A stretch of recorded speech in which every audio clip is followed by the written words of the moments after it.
Это прямой эфир. Добрый день, добрый. Я ведущий Евгений Сарапулов с вами и для вас.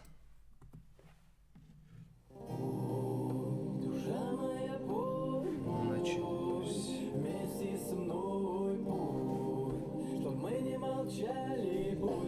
Добро пожаловать. Душа моя, пой, пой, вместе со мной пой, чтоб мы не молчали, будь то в радости или в печали. Татьяна Шиляева, Дмитрий Новиков, одноклассники. Все, кто в Фейсбуке, в Ютубе, в Твиттере, в Телеграм. Папа, привет.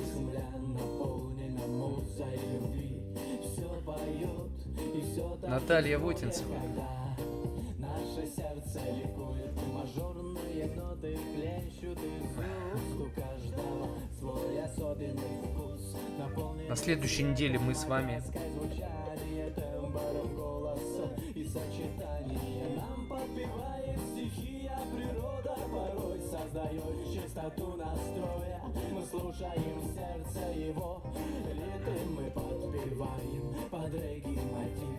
И эта песня, что льется из нас, звучит как бархатный джаз. Пой, душа моя, пой, пой, вместе со мной пой, чтоб мы не молчали, будь то. Ольга Валерьевна Скрипаль, здравствуйте. Душа моя, пой, пой, вместе со мной пой, чтоб мы не молчали, будь то в радости или печали.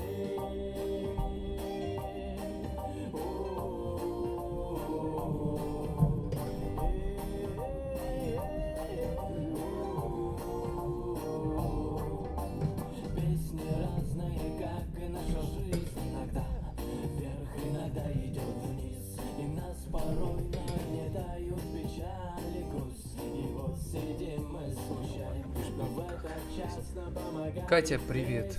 Пусть минорная, но все же Аляша. Смеется из глубин нашей души, словно койот воет тиши, а нам этот стиль сейчас так кстати. Мы воспеваем о нашей утрате, о нашей боли, или падении непонимания, или сомнения, ничего, что голос хрипит, ведь это блюз все же звучит. Ой, душа моя, пой, пой, вместе со мной пой. Надя, Алексей Лавров.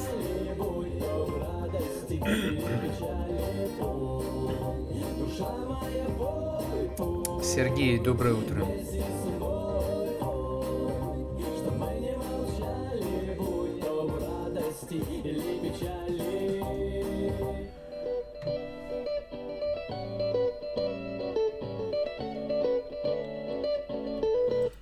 Бывало у вас такое, когда вы попали в кромешную тьму, ну или просто темно, у вас была свечка или фонарик, или что-то там светило у вас, и вдруг свет погас, когда вы были во тьме.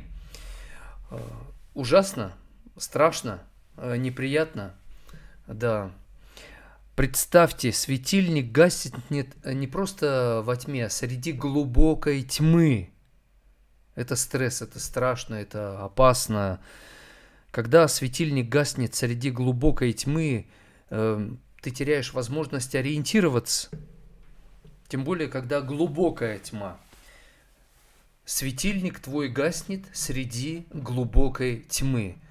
Глубокая тьма где-нибудь в пещере, где-то там за полярным кругом, когда тьма такая осязаемая даже, да, глубокая тьма, не просто темно, как-то темновато, да, темно, глубокая тьма. Так вот, кто злословит своего отца и свою мать, того светильник погаснет среди глубокой тьмы. Даже если родители достойные критики, если они неуважительно себя ведут, если они причинили вам боль, зло какое-то, не злословьте отца своего. Может быть, он пьет, может быть, мама вас как-то не ценит, да, не говорит слова любви, не заботится, как вы хотели бы. Не злословьте своего отца и свою мать, иначе ваш светильник погаснет среди глубокой тьмы. Это, ого, у нас в ВКонтакте приостановилась трансляция, надо же, это печально. Ну ладно, что ж поделаешь. Работаем с тем, что у нас есть.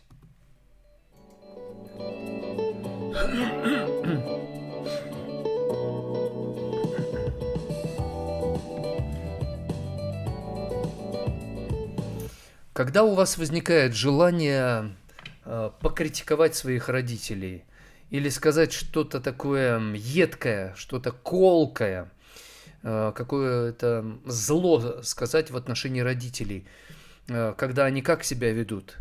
Было у вас такое в жизни? Из Ютуба Зоя смотрит нас, очень приятно. Зоя, добро пожаловать, ставьте лайки, делитесь трансляцией, подписывайтесь на канал, где вы смотрите.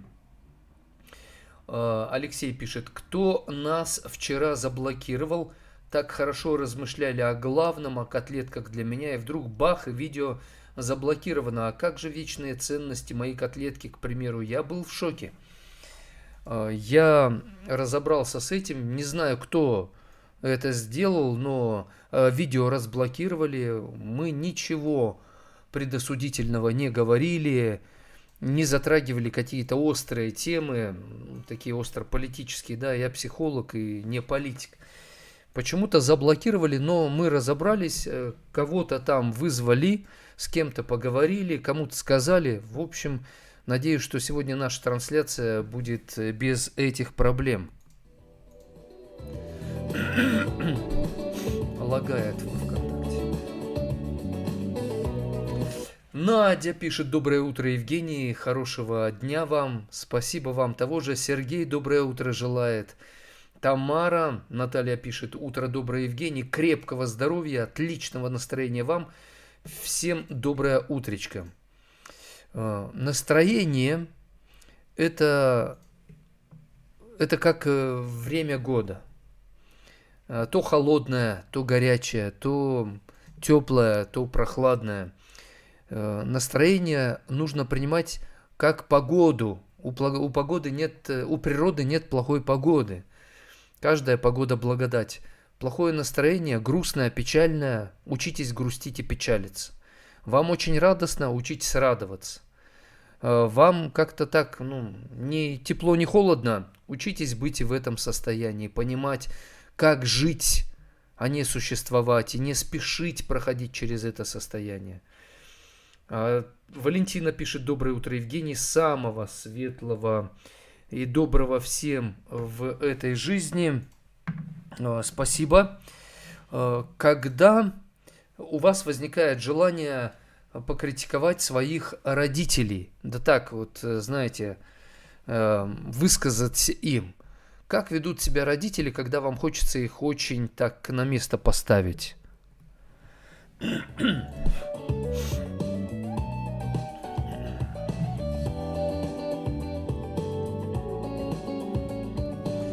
Алексей пишет: Евгений, вы специально, у меня панический страх темноты.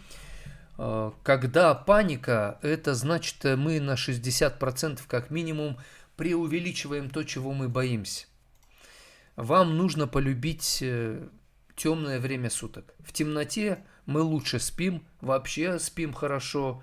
Темнота, она полезна для растений, они отдыхают. В темноте ты меньше суетишься, больше думаешь. Задайтесь вопросом. Кстати, вопрос у меня ко всем. Когда наступает темное время суток, какие плюсы это приносит вам? Что лучше работает? Какие состояния в плюсе у вас возникают, когда темнота? Пишет Наталья, родители это святое. Да, Алевтина, доброе утро всем желает. Надя пишет, надо родителей ставить всегда выше себя. А если родители поступают хуже, чем вы? Если отец пьет и мать его оправдывает, или мама вас критикует, говорит, ты посмотри на... и сравнивает с кем-то вас, и любит как будто бы чужих больше, чем вас, то как ставить родителей выше себя, если они вас не ценят, как-то особо и не любят, и вы для них просто, родились и родились, что ж поделаешь, придется с вами жить, то как тогда с такими родителями надо поступать?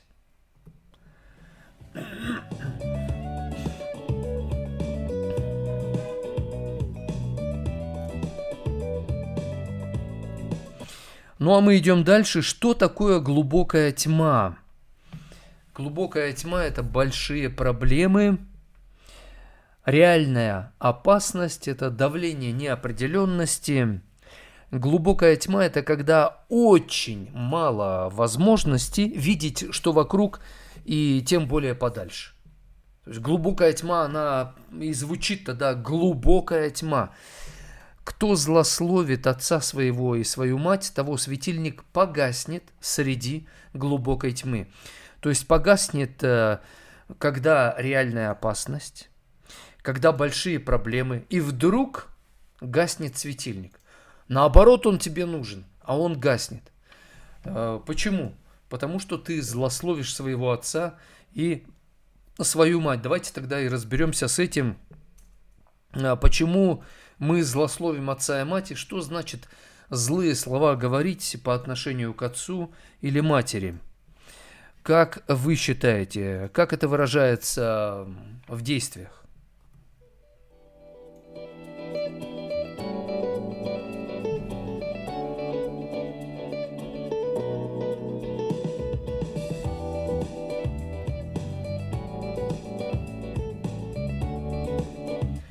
Пишет Людмила, доброе утро, ГМ, а также желает доброго утра. Надежда написала, чти своих родителей, продлишь жизнь свою. Как почитать отца, который пьет и бьет? Как почитать мать, которая говорит, зря я тебя родила? Как почитать родителей, когда они занимаются своей жизнью, а вы для них что-то такое мешающее им жить? Как в этих условиях чтить своих родителей? В первую очередь это вопрос к Надежде и ко всем. Л.А. пишет. Доброго утра, у меня предраковое состояние. Как быть, если страх операции сильнее, нежели страх смерти? Это означает, что страх, который у вас есть, он хочет подготовить вас к операции. Страх автоматически вызывает у нас адреналин. Страх автоматически нервную систему стимулирует так, чтобы она сконцентрировалась. Страх стимулирует нас собраться с силами. То есть страх готовит вас к операции. Понимаете? Страх не против вас, это не ваш враг. Но вы боитесь операции. На самом деле вы боитесь не столько операции, боитесь, что врачи сделают что-то не так. Боитесь, что во время операции ваш организм не отреагирует как надо или не выдержит нагрузки. То есть вам нужно четче определить, чего вы боитесь. А вдруг у врача плохое настроение, у хирурга, он не так проведет операцию. Когда мне делали операцию, удаляли часть правой почки из-за тоже рака, онкологии, я себя готовил так. Я даже молился Богу, говорю, Господи, помоги, чтобы для врачей операция со мной была отдыхом. Я готовил свою почку, я так мысленно обращался к своему телу и говорил, тело, ты дано мне для жизни на земле. Почки. Вы перерабатываете воду, вы вообще функцию очень прекрасную выполняете, и пока я на вас не жаловался, вы верно служили мне, я очень доволен вами, и я очень бы хотел мышцы, кровеносные сосуды, лимфатическая система, нервная система, головной мозг, особенно правая почка, и что вокруг правой почки находятся вот эти вот организмы, чтобы вы, когда врач будет делать мне операцию, и врачи, чтобы вы соединили свои усилия. Я хозяин, я тот, кому Бог дал тело. Тело я хочу, чтобы ты послужила верой и правдой врачам, чтобы они почувствовали облегчение, чтобы чтобы им было хорошо. И знаете, когда мне сделали операцию, на следующие сутки обход врачей был, в том числе ко мне зашли, спрашивают, как вы себя чувствуете. Я говорю, хорошо, и спросил, а как мое тело вело себя, когда вы делали операцию? И главный врач, который делал мне, лечащий, говорит, у вас очень хорошая анатомия, было легко делать операцию. Ну, что и требовалось доказать, и слава Богу, и так вот все и сложилось.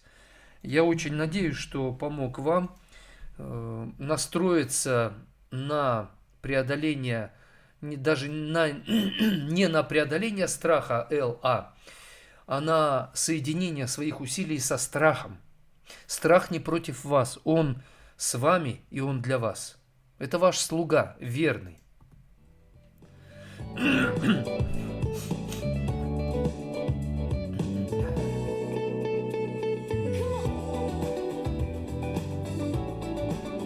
Из Ютуба Алекс пишет: доброе утро, Евгений, ваш старый друг Алекс из Канады.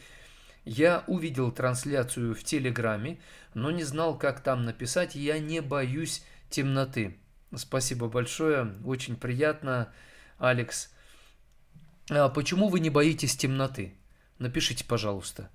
Люди обычно боятся темноты, а вы не боитесь. Это с рождения у вас. И если с рождения, то почему вы чувствуете себя комфортно в темноте? Если вы научились преодолевать этот страх и не боитесь темноты, то что вам в этом помогло?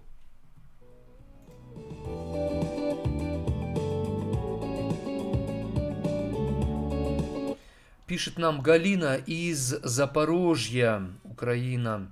У нас тревога, сижу в укрытии, а если мама на правду обижается, это я ее злословлю? Нет.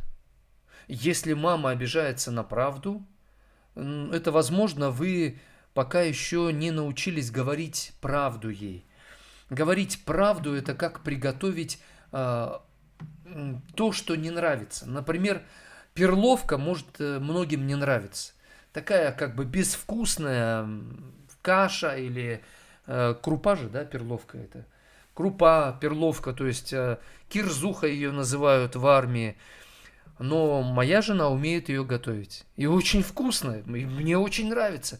Во-первых, потому что она правильно ее готовит, правильно подсаливает, туда добавляет какие-то ингредиентики, там какую-то курицу, да, там хорошо так пожаренную или там сваренную. Ну, короче, правда, ее нужно приготовить. Говорите правду по-разному, Галина, своей маме. Напишите эту правду, которую вы говорите маме, по-разному. Представьте себе, что вы говорите эту правду не маме, а как женщина женщине. Представьте, что вы эту правду говорите своей маме, как будто бы своей подруге. Представьте, что вы говорите правду маме, как будто бы она ваш начальник. Представьте, что вы говорите правду своей маме, словно бы она ангел, которого вы не понимаете, а он знает намного больше и понимает, чем вы. И бывает же, дети обижаются на родителей, хотя родители правы, но детям что-то не так, не то, их желания не исполнили, а родители знают, что нельзя исполнять желания. Влад спрашивает, верю ли я в дьявола. Дьявол есть, есть Господь Бог. Я верю в Господа Бога, и вам того желаю.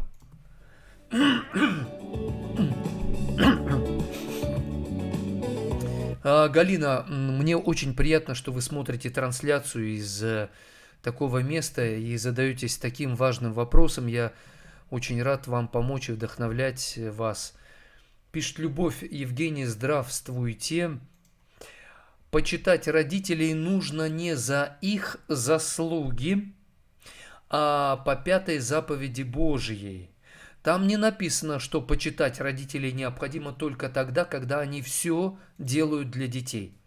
А почитать их надо только за то, что они тебя родили на свет. И благоденственен будешь на земле. Это понятно. Любовь, спасибо, что вы это уточнили, но у меня вопросы к вам и ко всем. Когда отец пьет, бьет и, может быть, даже насилие совершает, а вы говорите своей маме, а мама не хочет этого принимать и не верит вам. Или мама сравнивает вас с другими и говорит, вот ты не такая, как у наша соседка, или как у моей подруги девочка, ты бестолочь, а вот та молодчинка. Когда так родители себя, когда они готовы вас бросить, когда они занимают в своей жизни и плевать они хотели, как у вас там все складывается. Ну, не плевать, может быть, но для них вы что есть, что нет. Как почитать, как уважать, как относиться хорошо к родителям, которые не ведут себя по-человечески, не ведут себя нормально, а даже унижают, оскорбляют и причиняют какую-то жуткую боль. У меня вопрос именно так был поставлен.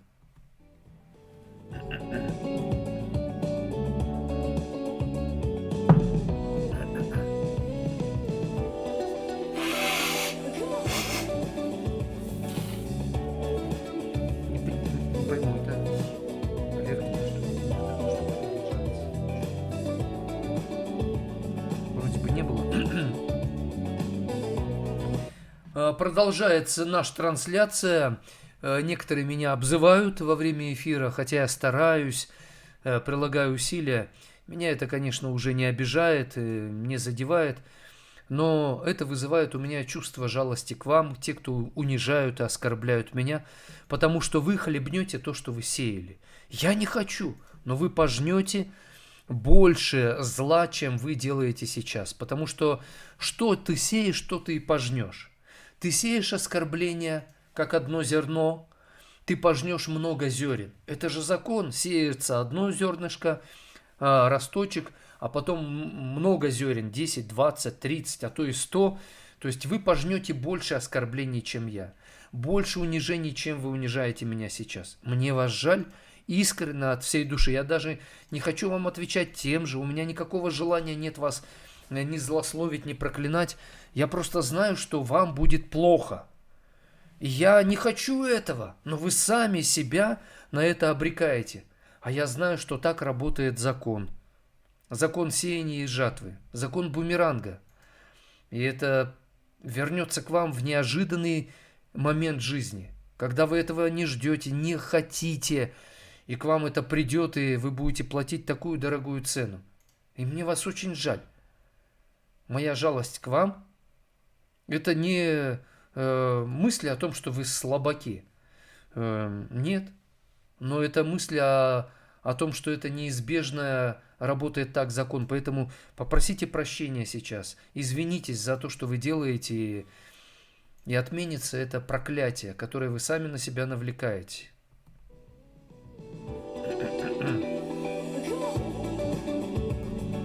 А Алексей пишет: я с включенным светом и с включенным телевизором сплю, чтобы кто-то болтал и не было так страшно.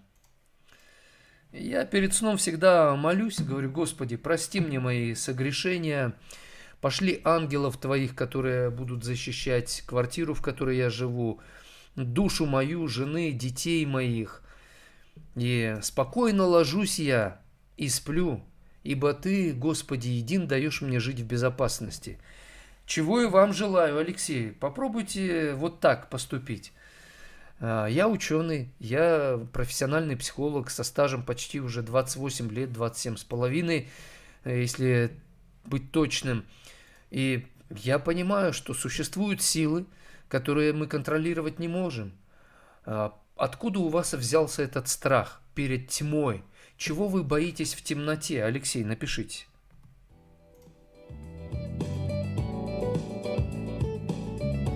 Надя считает, что родители должны понять своего ребенка. Да кто бы сомневался, конечно. Но если родители не хотят понимать своего ребенка, ребенок спрашивает, они: куда ты суешь свой нос, сопля? Или ребенок пытается разобраться, узнать, и они: эй, ты, профессор кислых щей, ну-ка пошел отсюда, иди. Когда родители так относятся к своим детям, как детям уважать таких родителей? Как не злословить таких родителей?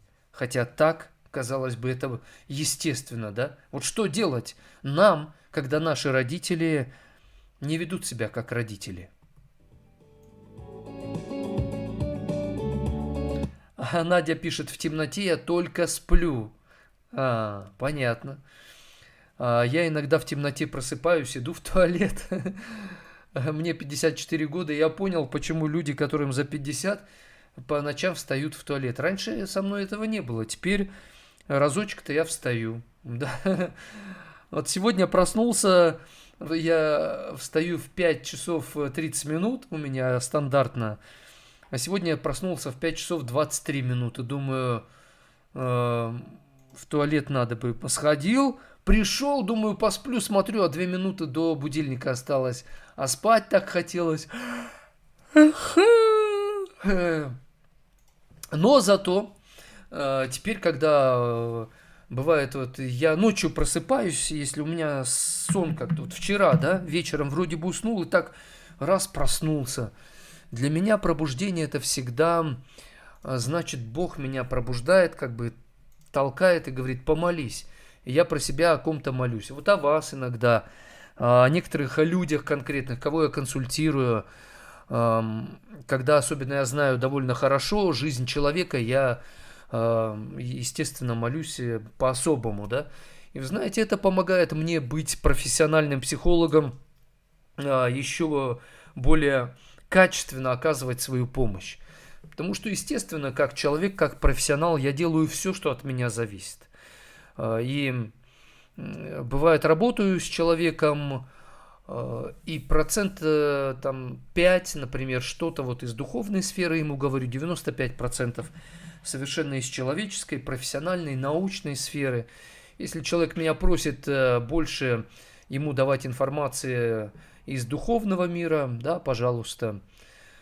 Один человек даже меня считает духовником, хотя я не батюшка, да, возглавляющий там приход, но так он ко мне относится. Он говорит: мне нравится, как вы рассуждаете на духовные темы, какие вы извлекаете уроки, или как вы рекомендации мне даете из этой сферы. И я говорю: ну, хорошо, ладно, неформально пусть буду для вас таким. Максим Ф. пишет: тьма природная, это нужно, организм отдыхает, гораздо хуже, когда тьма на сердце. Это точно, Максим.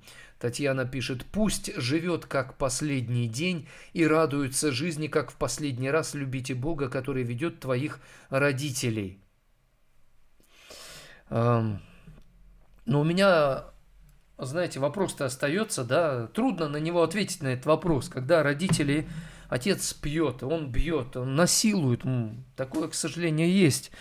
А мама и в ус не дует, ну или как-то игнорирует это, если вы говорите.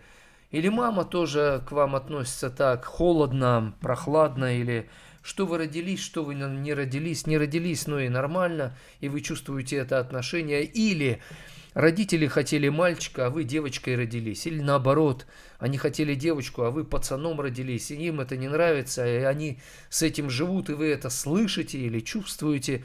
Как таких родителей уважать? Как чтить таких родителей, когда вот так они себя ведут? Надя пишет, если не благополучная семья, то просто родителей простить, не держать на них зла, какие бы родители ни были, они родители. Согласен, да. Прощать нужно.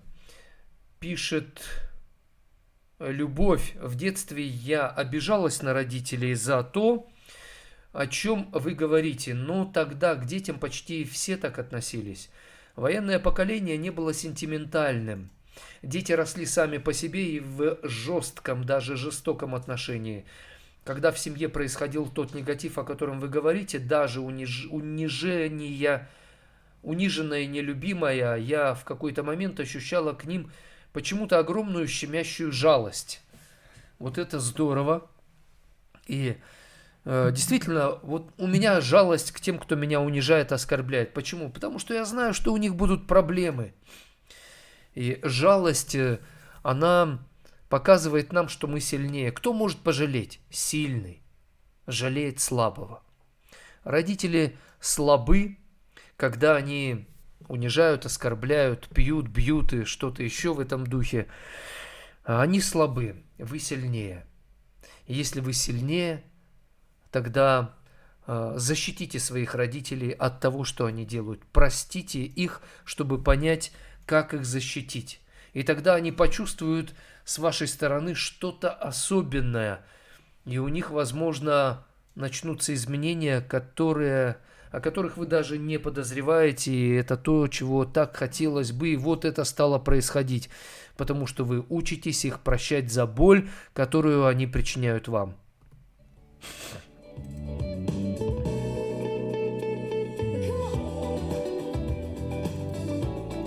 Станешь большим, сын. Мне очень хочется знать, дочь. Мне очень хочется верить, что ты откроешь все двери. Не бойся что-то менять.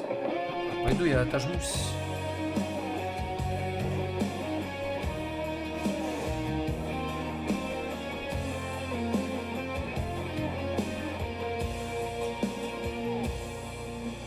Смотришь на меня без сомнения, мол, папа, я все знаю, понимаю все без исключения. Давай без нравоучения. Я здесь давно, а я пытаюсь объяснить твое назначение. Пока ты молодой, как важно выбрать точное направление для правильного движения. Ведь мне не все равно, как ты будешь жить, с кем ты будешь плыть. Я не хочу тебя учить, но просто ты пойми, а кем еще мне дорожить. Когда ты станешь большим, сын, мне очень хочется знать, дочь. Мне очень хочется верить, что ты откроешь все двери. Не бойся что-то менять. Когда ты станешь большой, дочь, когда доверишься мне, сын, тогда поймешь, почему все, что я не смог, мечтаю воплотить в тебе. Когда ты станешь большим, сын, мне очень хочется знать, дочь, мне очень хочется верить, что ты откроешь все двери. Не бойся что-то менять. 40. Вы считали, да, Лена? Когда доверишься мне, сын, тогда поймешь, почему все, что я не смог, мечтаю воплотить в тебе. 4 детей, Анатолий. Знаешь, я не зря все советую. Сам когда-то был на твоем месте, только поэтому помогаю с ответами, как это было давно. Но если бы я мог вернуть это время, я многое, наверное, изменил бы без сожаления. Ну что, скажи свое мнение, тебе ж не все равно. Мне 54, Анатолий. С кем ты будешь плыть, я не хочу тебя учить. Сам не могу верить. Поверьте в это. С тобой готов я рядом быть. Когда ты станешь большим, сын, мне очень хочется знать, дочь. Мне очень хочется верить, что ты откроешь все двери. Не бойся что-то менять. Когда ты станешь большой, дочь, когда доверишься мне, сын, тогда поймешь, почему все, что я не смог, мечтаю воплотить в ставим лайки, делимся трансляцией. Сын, мне очень хочется знать, дочь, мне очень хочется верить, что ты откроешься двери, не бойся что-то менять. Когда ты станешь большой, дочь, когда доверишься мне, сын, тогда поймешь, почему все, что я не смог, мечтаю воплотить в тебе.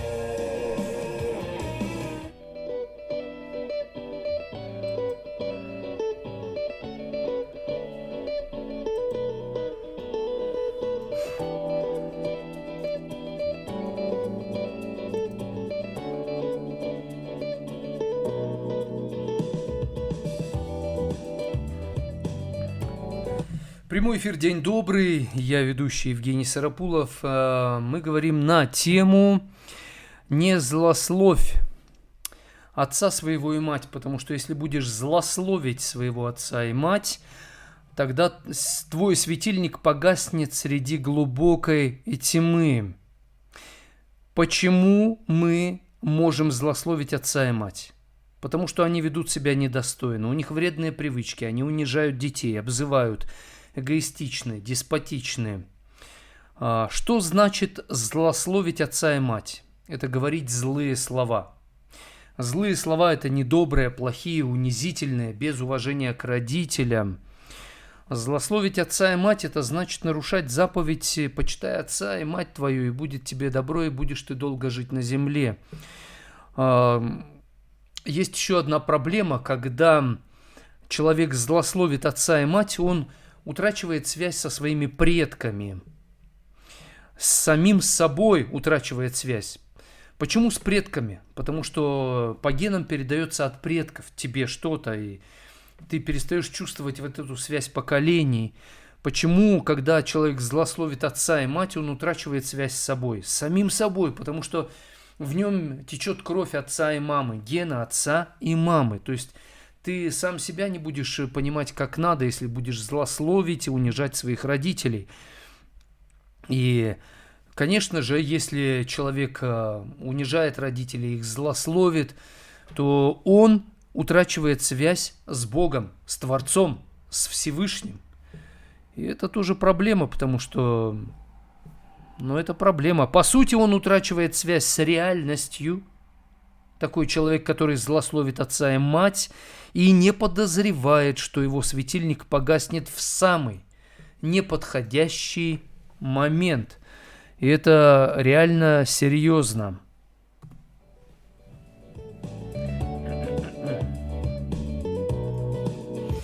Пишет нам Максим, а можно ли настроить организм так, что перед военкоматом все будет болеть, а когда мне выдадут военный билет, настроить организм на лечение?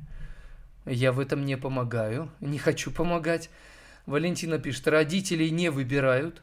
Уважительно необходимо относиться к ним и понять причину их поведения. Спасибо, согласен. Алексей пишет, мои страхи из детства. Когда отец приходил и устраивал драки, и мы с мамой прятались по всей деревне. Ага. Значит, чтобы сейчас избавиться от этих страхов, преодолеть их, вам нужно пройти процесс прощения своего отца. Алексей, вы простили отца или нет?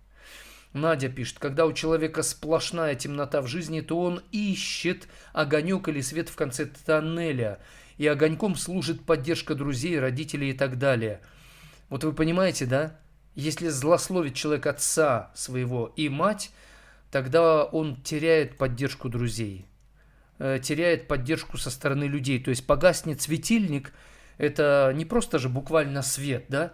А это помощь от других людей, то есть ее либо нет, либо ты не можешь ее взять или берешь, но не можешь правильно применить. Вот что значит светильник гаснет среди глубокой тьмы. Максим пишет, в темноте можно много полезного развить, например, сенсорное зрение, слух и многое другое. Мы специально проводили тренировки в полной темноте. Спасибо. Алекс пишет, я даже не задумывался, тьма и темнота меня никогда не пугала. Понятно.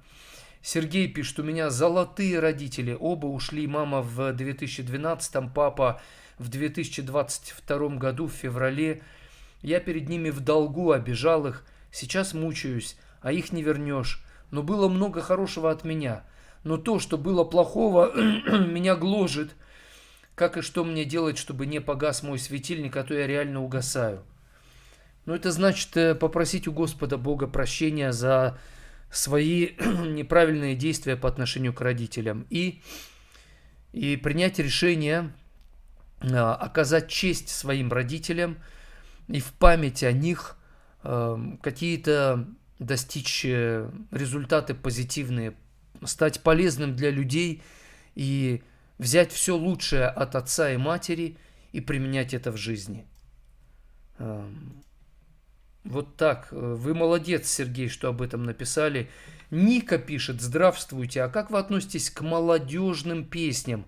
Нервы, Фейс, найти выход, Электрофорез. Что думаете о ЛГБТ в книгах? Все ради игры, лето в пионерском галстуке, в конце они оба умрут. Я эти книги не читал, кстати. К людям с нетрадиционной сексуальной ориентацией я отношусь с сожалением, потому что это против природы. То есть все создано так, чтобы мужчина был с женщиной, женщина с мужчиной. И если женщина с женщиной, а мужчина с мужчиной, то они утрачивают связь со своим естеством. Я консультирую периодически лесбиянок, гомосексуалистов. Это люди, у которых очень много проблем. Эмоциональных, психологических, духовных. И они страдают. И я, конечно, их не переубеждаю. Я даже порой говорю, знаете, я не разделяю эту сексуальную ориентацию вашу. Но я помогаю всем людям. И, знаете, на самом деле они понимают, что они делают не так и не то. Но это зависимость, как от наркотиков. Поэтому, как я отношусь к молодежным песням, Нервы, Фейс слышал, найти выход не слышал, Электрофорез тоже не слышал. Да нормально я отношусь.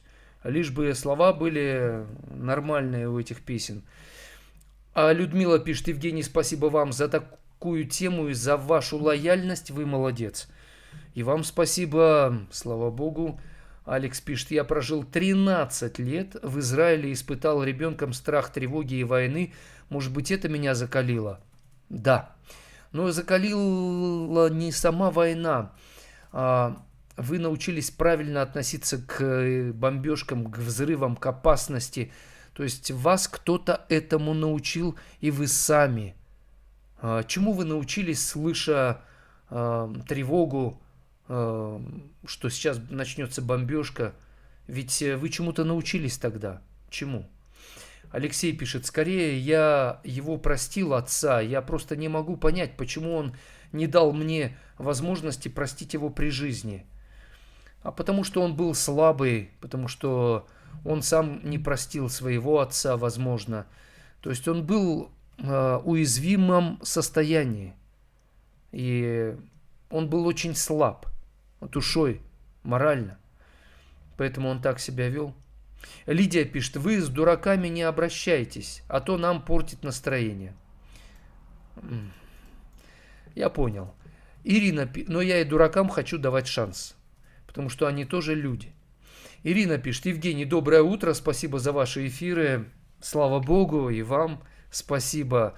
Ставьте лайки, делитесь трансляцией, подписывайтесь на канал, поддерживайте финансово наши благотворительные эфиры. День добрый. Максим Ф. пишет, спать надо в полной темноте, иначе серотонин будет плохо вырабатывать организм. Согласен, так работает физиология, верно. Татьяна пишет, человек развивается по спирали. Или вниз, или вверх. Согласна, Татьяна? Александр пишет, я счастлив тем, что мама рядом. Что может быть еще теплей?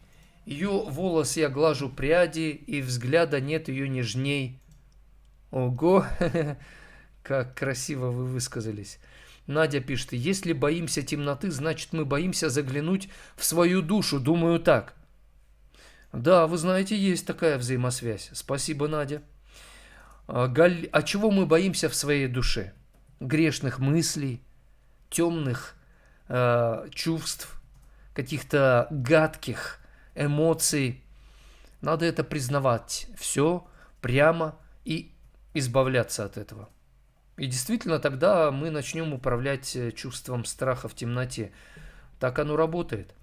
Галина пишет, предков чту. Простить отца до конца не могу за упущенные возможности в детстве. Галина, надо все-таки научиться его прощать. Потому что возможности, которые вы упустили в детстве, их не вернешь. Но есть другие возможности, которые вы не в полной мере используете, а какие-то возможности не используете, потому что не до конца простив отца, это мешает вам увидеть какие-то возможности и использовать возможности как надо.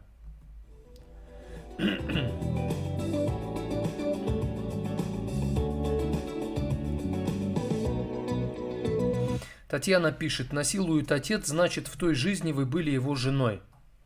Не согласен с этой теорией. Реинкарнация, я считаю, что это ложь и неправда.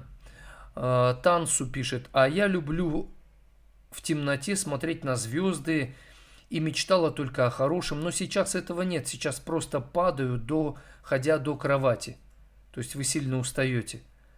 Но это действительно так. Когда темно, то чем ночь темнее, тем ярче звезды.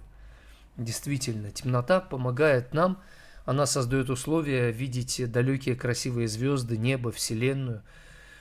Надя пишет, простить надо еще суметь, настоящее прощение дается с трудом. Конечно, конечно. Настоящее прощение это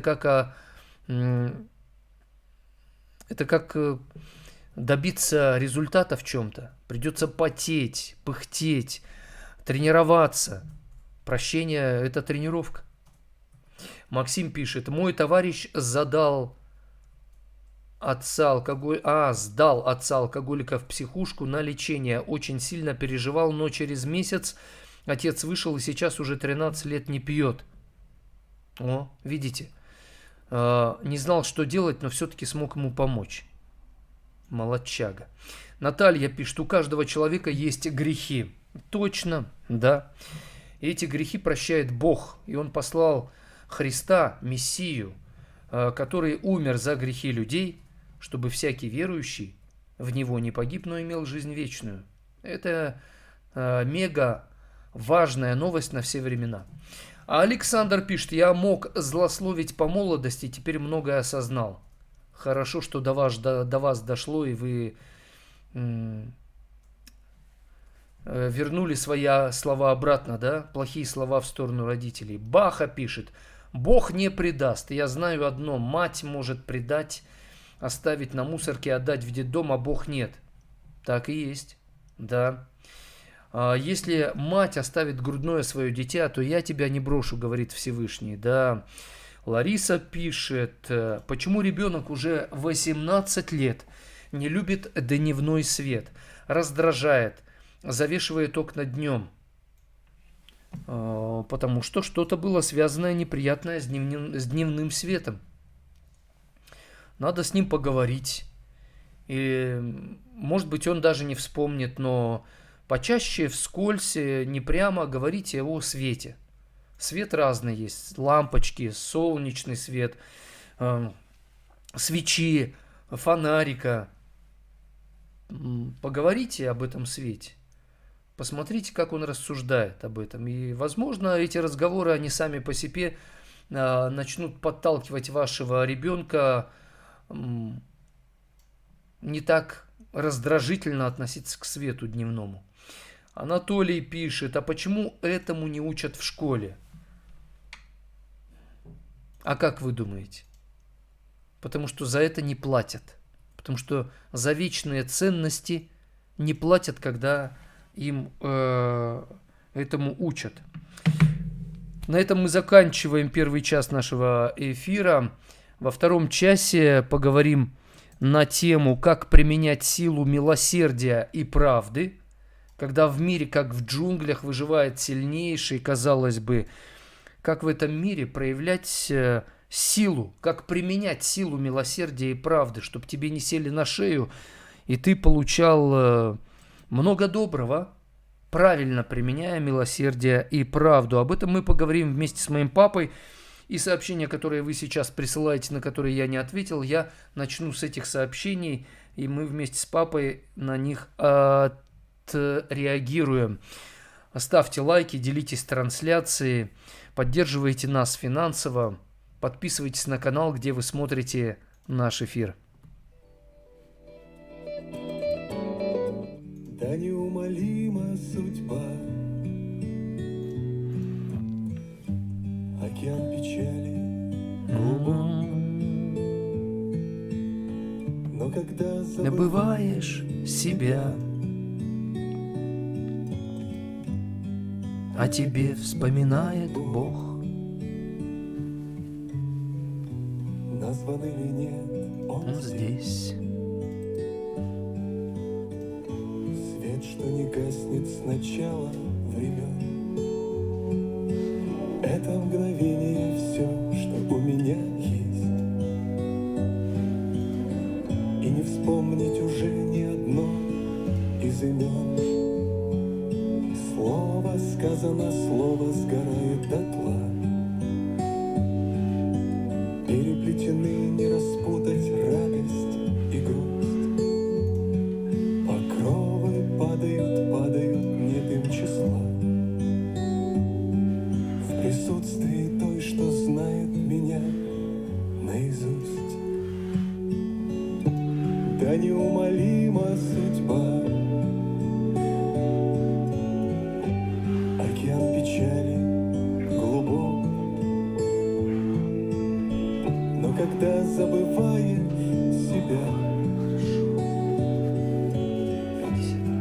о тебе вспоминает Бог.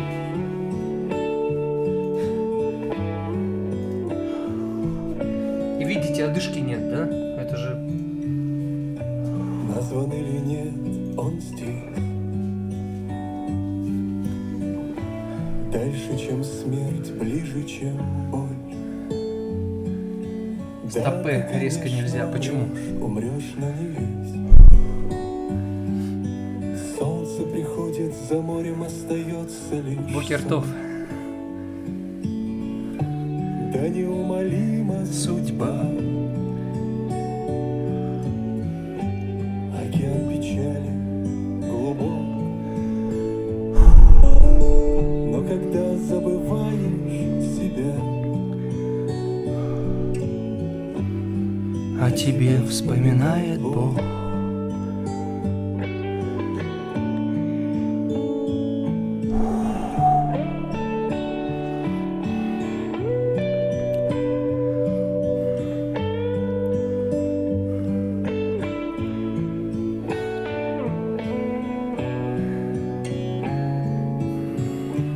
да неумолима судьба.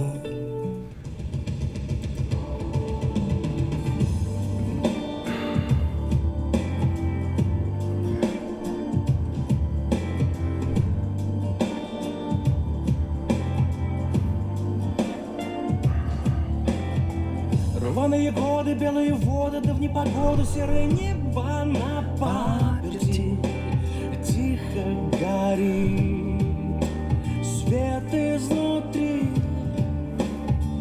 А мы у порога, талия дорога, еще бы немного, стоило мне бы с ума сойти, но никому не говори. Жаль, мне тебя не понять, но так хочется жить. Помоги мне дышать. 2 минуты жизни на краю. Больше, чем я верил в боль твою. Закрывая в окнах ставни сна. Ты не думай то, что ты одна.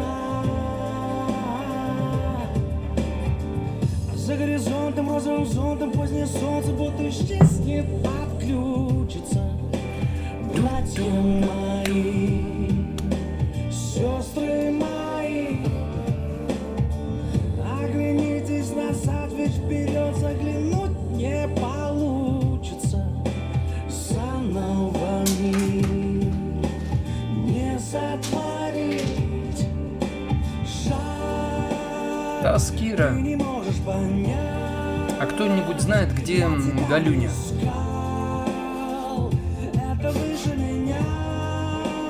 2 минуты жизни на краю.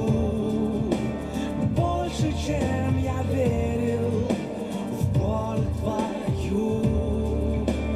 Закрывая в окнах ставни сна. Ты не думай то, что ты одна. Ты одна. Любовь Лазаревна. Спасибо большое.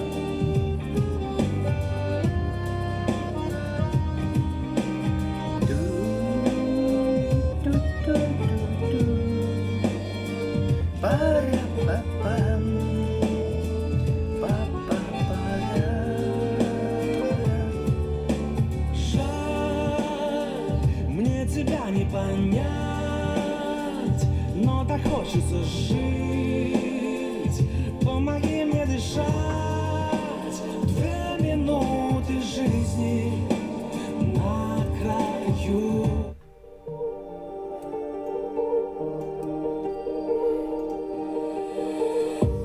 Прошлого обиды время позабыть. Лидия П. Доброе утро. Это был тяжелый, слишком долгий путь. Назад не повернуть и дверей тех не открыть. Но я буду жить вопреки всему. Но я буду жить вопреки всему. Только небо знает, как бывает. Марина Р. Ты один, когда против целый мир бьешься из последних сил. Через все преграды, страх и спады, вперед к мечте идти. С чистым светом внутри ты не подведи. С чистым светом внутри ты не подведи. Через немыслимые бури, шторма и тайфуны, на кураже пробираясь, как солдат фортуны. Через любые помехи, в обход запретов и блоков. Вера, надежда, доспехи, вечный код слова пророка. Сила, энергия предков, скрытые мощности духа. Одного дерева ветки мы без пыли и пуха. Домыслов много и слухов, но я по-прежнему тут. Я буду жить и бороться до последних минут. Я буду жить и бороться до последних минут.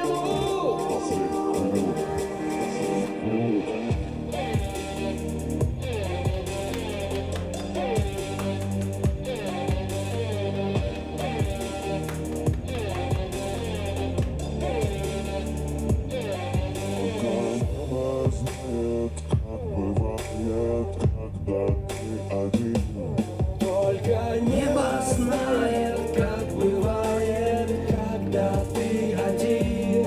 Каждый против целый мир бьешься из последних сил.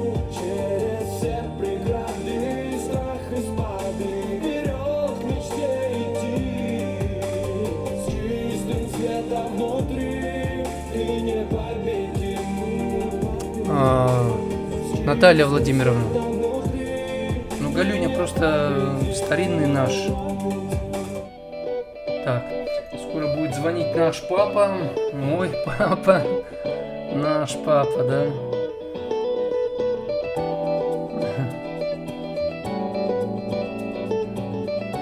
да? ВКонтакте напишите, лагает трансляция или все-таки слышно меня?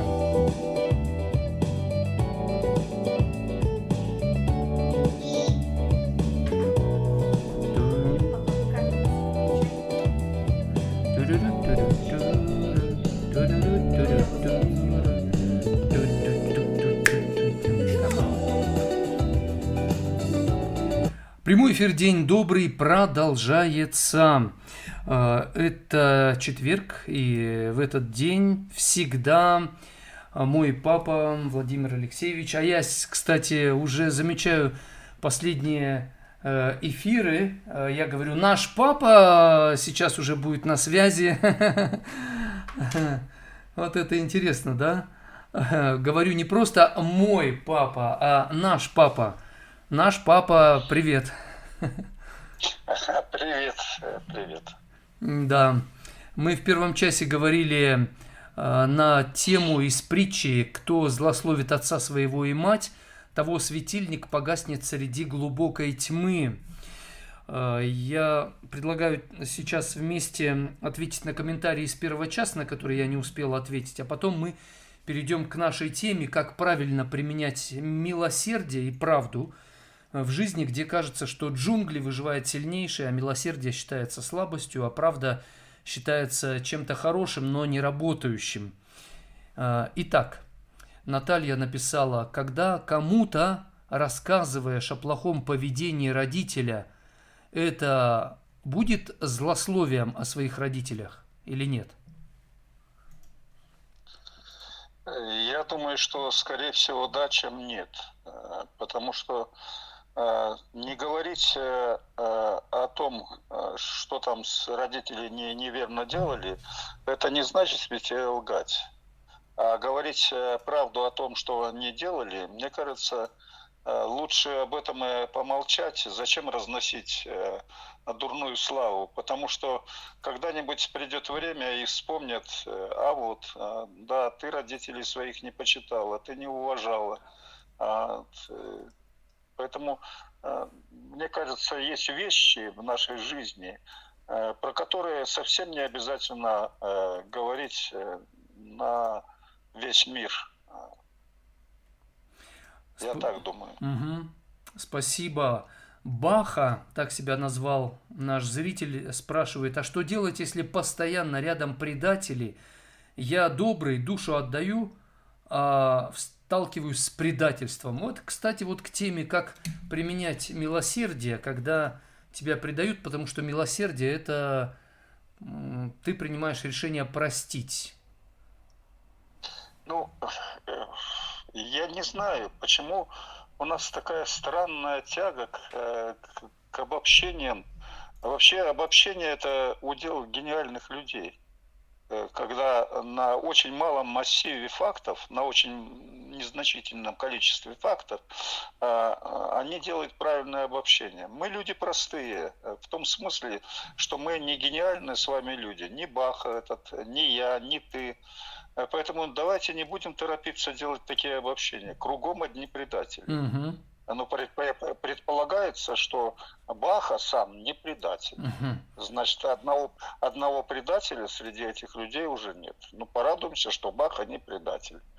Хотя кругом. Поэтому что значит предает? Что значит предает? Это ведь вопрос-то тоже такой оценочный. Нам кажется, что он предал меня, рассказав что-то кому-то. А может быть, он не предал, а наоборот помог, потому что когда поведали о том, что я тут собираюсь делать, и меня удержали от какого-то очень дурного поступка, так это предатель или не предатель? Вроде так по форме предатель, а по существу удержал меня от дурных поступков, от наклонностей каких-то таких нехороших. Так что это оценочная вообще категория предательства, смотря с какой стороны. То, что человек делает, он делает далеко не всегда сознательно. Поэтому Иисус не случайно говорил с креста, его распинали.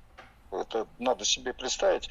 Его распинали, а он просил своего Отца Небесного: прости, ибо они не ведают, что творят. А ведь по форме-то его предали. И предали и те, и другие, и пятые, и десятые. А он говорит, прости им, потому что они не ведали, что творили. Поэтому нередко бывает предательство, когда не ведали, что творили. Но бывает предательство, когда сознательно делали. И я по этому поводу говорю, а вот если, да, прости им, не ведают, что творят, а если ведают, что творят, вот если ведают, что творят, то тогда можно говорить о том предательстве, которое мы обычно и понимаем как предательство. И когда Баха вы говорите «я добрый, душу отдаю», ну, во-первых, душу отдавать людям не надо. Что-то из души взять и отдать, да. Душу, если кому-то отдавать, то это Богу отдавать свою душу. А так... Еще, мгм. да, и я думаю, когда мы говорим, что вот я душу свою отдал, да я всю любовь тебе отдал. Когда душу свою, когда любовь свою отдают другому человеку, то у отдающего становится ее еще больше. И поэтому мы можем точно оценить, мы на самом деле душу отдаем за другого человека. И если я после этого остаюсь бездушным, то значит это не та душа была, это было какое-то ну, покореженное чувство. А Анатолий пишет, я вырос без родителей, и я их не обвиняю. Родители мне дали жизнь, за что им благодарен, хотя они отдали меня в детский дом. Да, бывают такие ситуации. Очень рад за человека, за Анатолия, который смог без всякой обиды, без ненависти, без злости на родителей вот так отнестись. Очень правильный подход. Жизнь подарила, родители подарили, они подарили нам жизнь.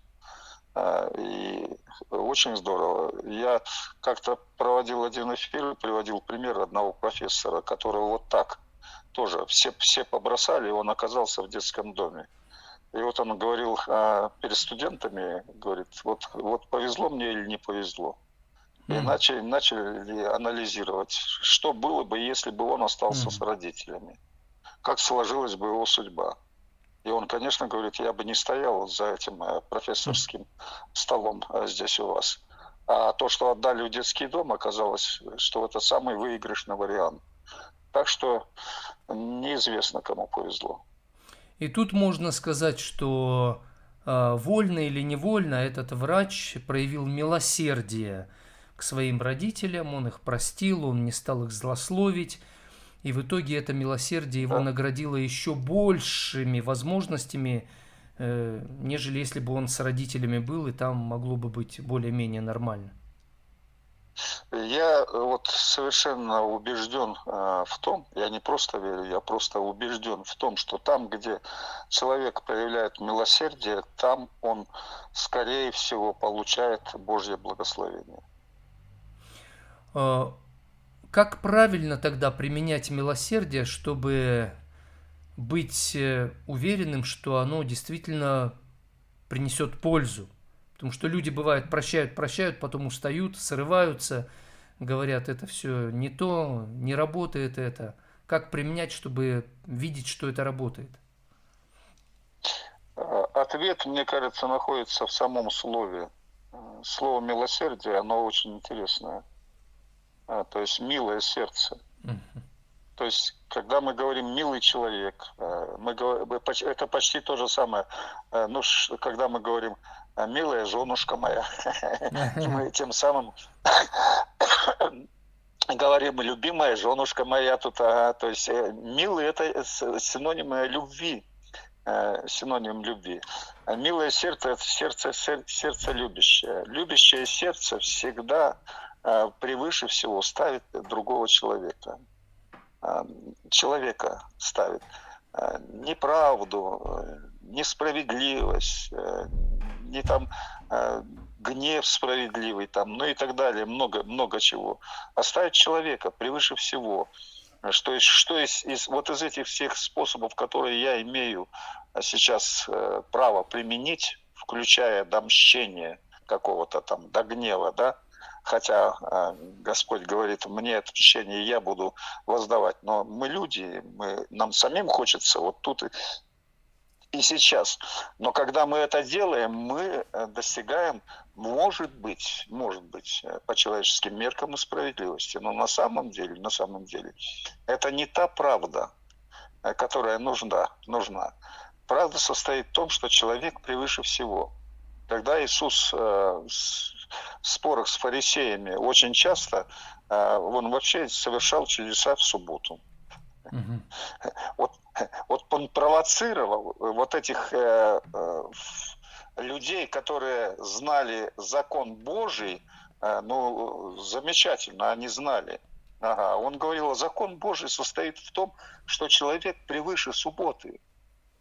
Превыше субботы. То есть все эти обряды, все эти обычаи, вся эта справедливость, вся эта правда, которую вы... Да, все это правда, но она не работает для человека. Человек превыше всего. Поэтому милость превозносится над судом. Нам кажется, какая тут милость? Да надо им и по первое число, да смертную казнь, там, да зря отменили, там, и так далее, и так далее.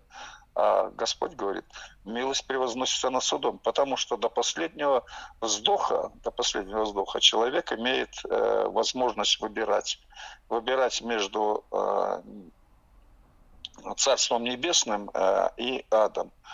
И это нельзя нам забывать. Если мы это будем помнить, то тогда нам как-то, мне кажется, мы более милосердно можем поступать по отношению к другим людям. Спасибо большое. Татьяна пишет, скажите мне, пожалуйста, а зачем в свою душу заглядывать, если ты и так все о ней знаешь? Ну, на самом деле, никто не знает ни о своей душе и вообще ни о чем все, да? Почему люди так выражаются, как ты думаешь?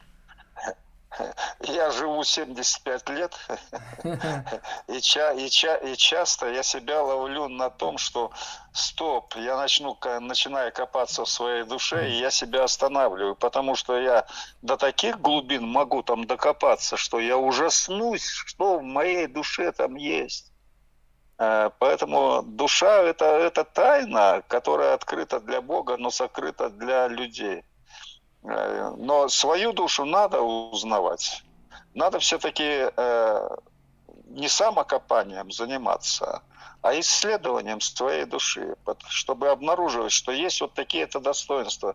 Мне их надо развивать. Это возможности, благодаря которым моя душа будет очищаться. А вот здесь у нас столько червоточин, их вообще надо тут операбельным путем от них избавляться, от каких-то вещей в моей душе. Поэтому в душу свою надо заглядывать, но не заниматься самокопанием. Это такая тонкая грань, которую трудно даже объяснить, где самокопание заканчивается, где начинается исследование, где заканчивается исследование, начинается самокопание. И в этом смысле написано о Слове Божьем. Оно, как обоюдоострый меч, проникает до разделения души и духа, составов и мозгов, и судит намерения и помышления сердечные. То есть вникать в душу нужно правильно. Так же, как решать задачи, нужно учиться правильно. Ну да, есть такой инструмент, который Бог дал нам как канал коммуникации между собой и Богом. Именно через него мы устанавливаем вот эту связь. Важно, чтобы только этот канал коммуникации, ну как железнодорожные пути, чтобы рельсы не были покорежены, там шпалы не были вытащены.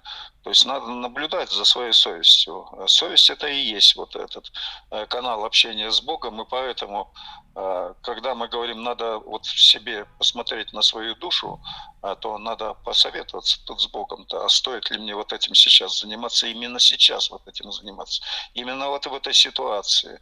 Потому что то, что мы совершили, нам кажется, это вообще полное безобразие, а на самом деле оказывается, что это очень хорошо, если лет через 10 мы на ту же ситуацию взглянем. Или напротив, нам кажется, что вот это, то, что мы сделали, ой, как это здорово, это вообще счастье, это вообще... И вообще, я захлебываюсь от восторга. А на самом деле, оказывается, лет через 5, а может быть и раньше, оказывается, какую дурость я тут сгородил. Тан Слу Так, ну это настоящее имя, да? Вот интересно, из какой национальности. Танслу пишет. Евгений Владимир Алексеевич, скажите, пожалуйста, я вот прощаю всех, это правда, так легче жить, я так думаю. А как вы думаете? И мы думаем, конечно, это действительно легче, когда прощаешь. У меня вопрос такой, пап. Если милосердие, прощение, правда, это общемировые, ну, такие ценности, они вечные, то почему большинство людей этим не пользуются? Думаю, это о человеческом, а не о том, что, ну, как сказано в Писании, не о Божьем. Вот. Когда Иисус начал говорить ученикам своим, после того, как Петр уже сказал, что мы признаем тебя за Сына Божия, за Христа. Иисус сказал, это здорово, это тебе Отец Небесный открыл, Петр, это вообще здорово. А потом начал Иисус говорить о том, что ему надо вот пострадать, быть отверженным на третий день, быть убитым и на третий день воскреснуть. Петр тут же начал спорить, а Иисус очень резко высказался. Он говорит, ты, Петр, ты противник мне. Там слово сатана даже вот написано. Ага. А ты противишься мне, потому что ты думаешь о человеческом, а не о Божьем. Вот когда мы сопоставляем вот то, что я сейчас совершаю, вот это земное, вот как оно, это бонус для Царства Небесного или только вот для этой жизни? Не всегда это получается, так соображать, так анализировать, так размышлять. Но очень важно, как я в своем последнем эфире «Экскурсии на природу» сказал, что важно смотреть под ноги, важно смотреть на небо. И важно смотреть на то, что растет между землей и небом. Вот когда у нас такой привычный взгляд будет, что не только под ноги смотрим, и не только на небо смотрим, и не только любуемся горизонтами, то тогда, я думаю, у нас более разумными будут наши размышления и, естественно, поступки. Кстати, задают вопрос, а когда будет следующая прогулка с видеотрансляцией у тебя? Я думаю, что я, наверное, завтра проведу по даче, потому что тут наша дикая сибирская яблонька начинает отцветать, осыпается. И мне, если я оставлю это до следующего вторника, то вся прелесть осыпется. А мне хочется показать, вот как наша яблонька цветет, ну и поговорить там кое о чем. Ранетка у нас зацветает, поэтому я думаю, что я это сделаю завтра. Скорее всего, наверное, в утренние часы у нас по Забайкалью. Но вы же смотрите обычно в записи, поэтому утром как-то посвежее, не так жарко, и пчелы там гудят так замечательно. Подходишь, и такой гул, стоишь и слушаешь. Пчелы вообще внимание ноль на тебя, потому что у них цель другая. Кстати, так, забегая вперед, возможно, ты на это обратишь внимание, отцветает. А эти цветы-то, они еще не засохшие, не увядшие, они красивенькие и опадают. Вот почему в природе так создано все, что красота, она не уходит, когда она уже, ну, как бы уже все свое исчерпала. То есть она уходит в отцвете, уходит красивой. И она как бы опадает на землю, и там уже на земле она утрачивает свою красоту, но в красоте своей она уходит. Да, это как ты когда-то ушел с руководящих постов в системе образования, хотя мог бы еще оставаться, но ушел еще в силе достаточной. И это как будто бы кажется, ну зачем? Надо до конца исчерпать как бы все свои ресурсы, а потом... Ну ладно. А потом, когда я ушел с больших этих должностей, то я в профессиональном плане добился куда большего, чем я мог бы добиться на тех должностях. Так что вот бывает вот так. Конечно, я говорил в недавнем эфире, что каждое время года и наша жизнь — это же времена года. В каждом времени года есть свои прелести. Есенин писал, что увядание золотом охваченным я не буду больше молодым. Ну да, ты молодым не будешь, но ты станешь зрелым. А что, если сравнивать молодость и зрелость, то это еще тут надо поспорить. Или, скажем, вот мой возраст, я старостью никак не могу себя назвать, но я просто пожилой, серьезно пожилой человек. Зрелый пожилой человек. Мне вообще это очень нравится. Да, молодость, конечно, там было здорово, но мне больше нравится сейчас. Это как, что вам больше нравится? Красивые цветы на яблоне или вкусные созревшие яблоки? Да, сначала цветками полюбоваться, а потом и яблочки скушать. Да, но без цвета нет завязи, без завязи нет Да. плодов. Все такое Ага. вот. Галина спрашивает, как в прощении не дойти до мягкотелости? Это к вопросу о том, как правильно применять милость, чтобы ее не принимали за слабость.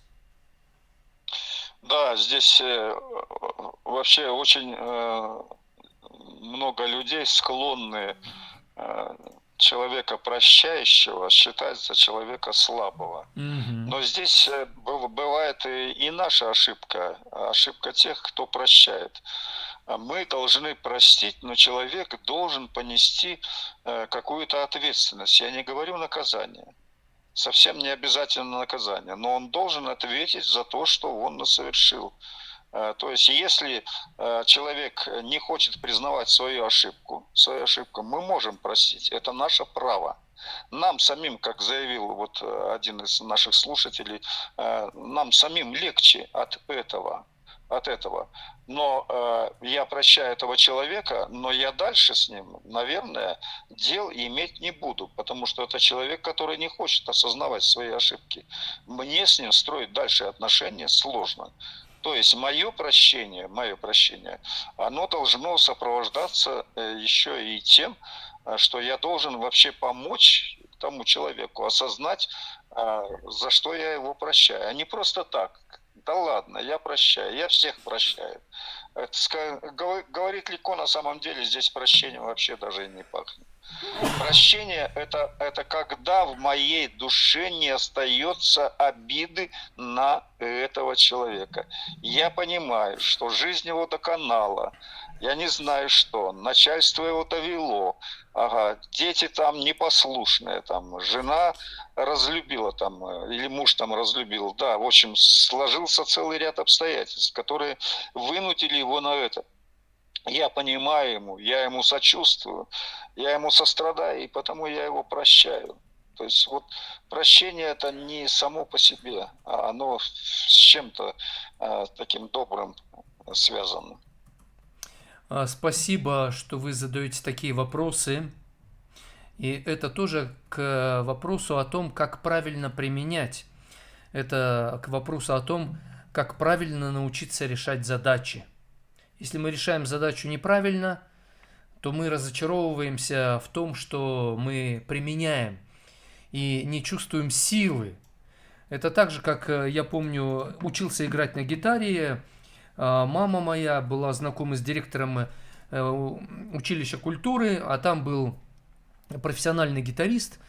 Я пришел к нему, показал, он говорит, неправильно ставишь руки, неправильно гитару держишь, вот так надо. Я взялся, говорю, это неудобно. Он говорит, потому что ты привык к неправильному, поэтому ты не достигнешь того, чего ты хочешь достичь. Если хочешь достичь хорошей игры, и так, чтобы не уставать и играть долго и красиво, научись правильно держать кисть, пальчики, там, и гитару. Переучивал меня. И мне вначале казалось, да это дискомфортно, это не так, не то. Так же и с прощением. Когда неправильно прощаем, то нет результата такого, как надо. Начинаем учиться правильно прощать, может быть, вначале вообще неудобно. Кажется, даже зачем. На самом деле научитесь, и потом скажете, ого, вот это силище в прощении и в милосердии.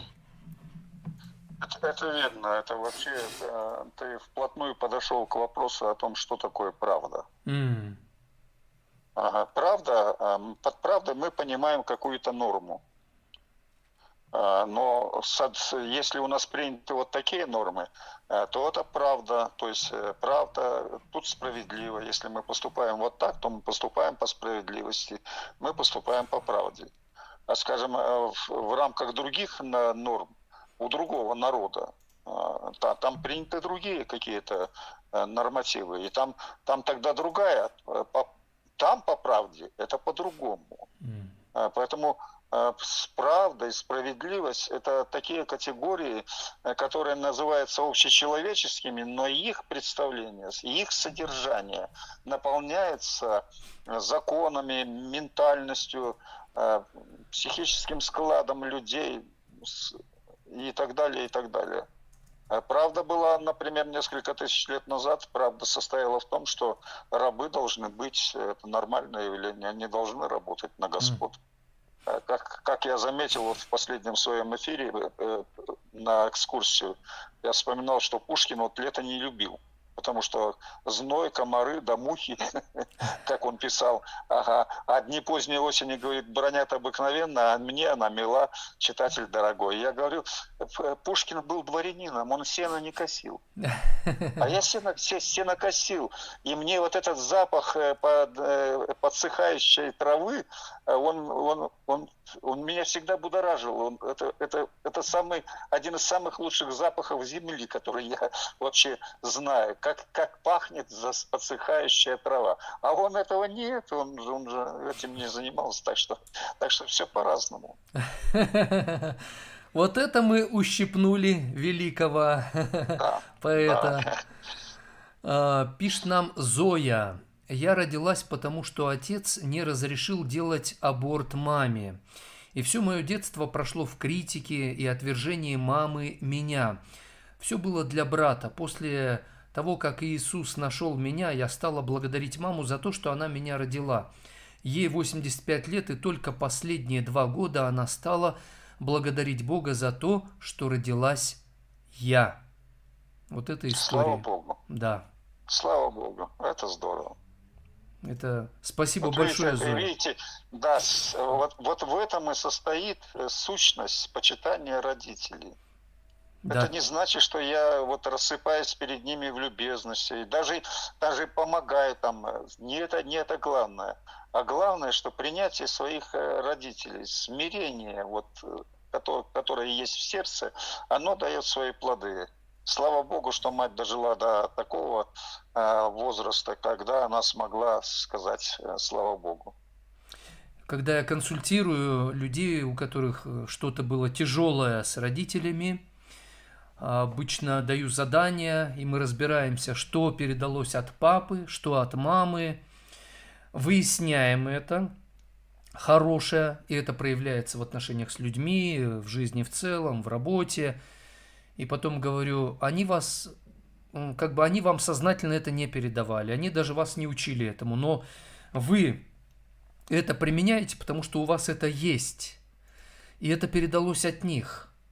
И быть благодарным за то, что вы это получили, и потому что если бы, конечно, они вас еще и учили этому, да, был бы большой-большой плюс, но на самом деле благодарите своих родителей, потому что если они плохо себя по отношению к вам ведут, это их слабость, уязвимость. И вот мама, она уйдет со спокойной душой из этой жизни. Дочка останется и будет спокойно дальше Конечно. жить. Это же ни за какие деньги не купишь такое.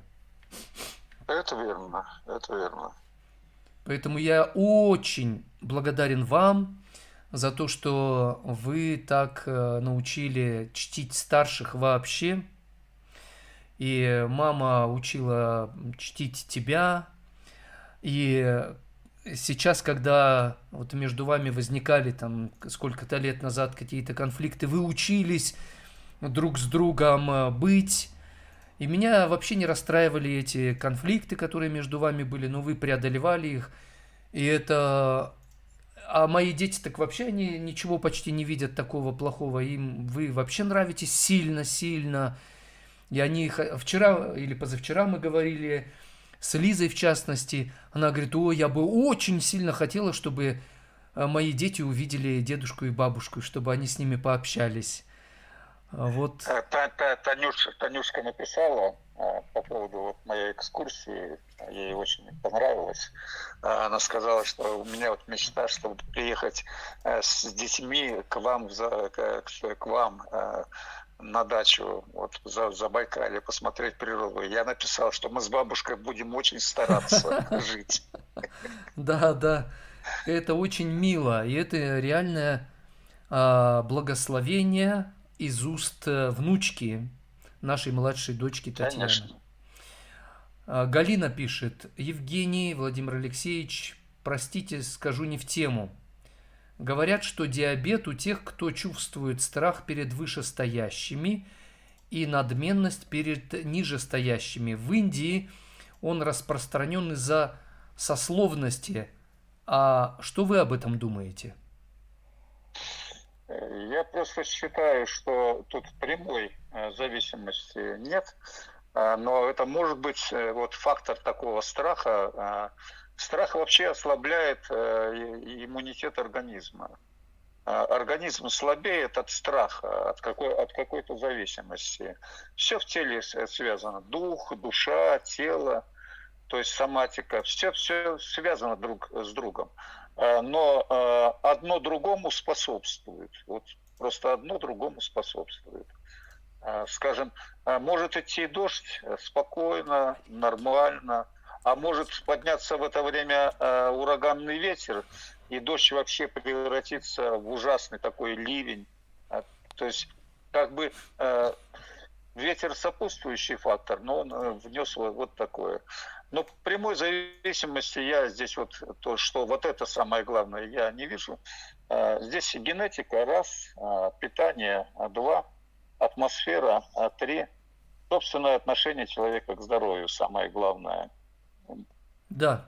Поэтому, да, и конечно, вот когда ты чувствуешь себя свободным человеком ты чувствуешь себя тогда, когда, во-первых, ты понимаешь, что ты дитя Божье, а во-вторых, ты разбираешься в своем деле, ты профессионал.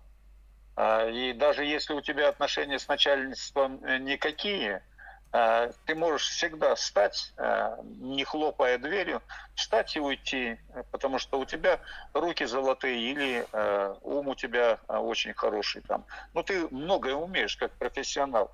Я по своей жизни знаю, что я себя почувствовал свободным от начальства и перестал бояться всяких проверок, министерских в том числе, тогда, когда я понял, что я разбираюсь в своем деле. Это чувство внутренней свободы меня очень здорово помогло. Когда у меня обнаружили диабет, я увидел за этим целый комплекс разных причин. С едой надо было, да, сахара меньше есть, где-то, да, обижаться, побыстрее прощать, где-то какая-то плата за что-то, где-то это как стимул, чтобы я изменил образ жизни и прожил еще дольше и для вас послужил. Бог дал талант помогать людям. Поэтому вот и онкология у меня была, и диабет, и ни за одной этой серьезной хворью я не ощутил, что это мне наказание. Ну, в каком-то смысле наказание, но в большей мере это как корректировка была. То есть, словно мне Господь Бог сказал, я тебя корректирую, ты просто повнимательнее сейчас ко всему этому отнесись, извлеки правильные уроки из всего этого. И я хочу, чтобы ты просто был более жизнеспособный, более активный, более милосердный. Кстати, я конфликтовал больше раньше. А потом, после этих двух болезней, я понял, что надо все-таки за мир. Надо стремиться к миру. И надо больше быть милосердным, чем за справедливость бороться. Хорошее решение, правильное. Ну и вы почувствовали, я надеюсь, тоже, что я так подуспокоился. Марина, хотя, кстати, я тоже и за вами наблюдаю, и меня это сильно... Вот думаю, надо же, как, например, ты быстрее, чем раньше, преодолеваешь раздражение и снисхождение, какая-то милость, да, там с твоей стороны. Но я вижу, что это не идеальное у тебя состояние, а ты этому активно учишься. И я так чувствую, что в моих генах, гены от тебя, они автоматически тоже включаются в такую же борьбу, работу. И думаю, вот это, да, как работает хорошо. А все потому, что я, чту вас, да, то есть я люблю вас, и мы молимся о вас, и любим. И вот оно работает так. Конечно. Человек вообще существо такое не просто адаптивное. Адаптивное оно потому, что мы способны учиться всю жизнь. От рождения и до последнего вдоха. Поэтому продолжайте учиться, и это для нас такой удивительнейший пример. Мы постоянно с нашими детьми об этом вспоминаем, они говорят, это... Поразительно, баба Таня, там, дед Алексеевич, они такие начинают рассказывать, какие. Марина пишет, жалоба же не всегда является злословием. Да, конечно, конечно. Кому-то же хочется поплакаться. Только найдите человека, который не будет это использовать во вред вам, не понесет ваши жалобы дальше, да. Не будет злословить. То есть найдите человека, которому в жилетку плакаться легко. Такой должен быть. Да. Поэтому я в своей работе всегда говорю, это закон тайной исповеди, когда я консультирую, то есть никуда это дальше не пойдет. Я и только здесь, поэтому... Элеонора, доброе утро, нам передает из Ютуба. Денис... Наш Денис, известный, задает вопрос номер 1. Как применять правду, если она у каждого своя, и черное для одного – это белое для другого? Искать серое, потому что в сером наши интересы сходятся.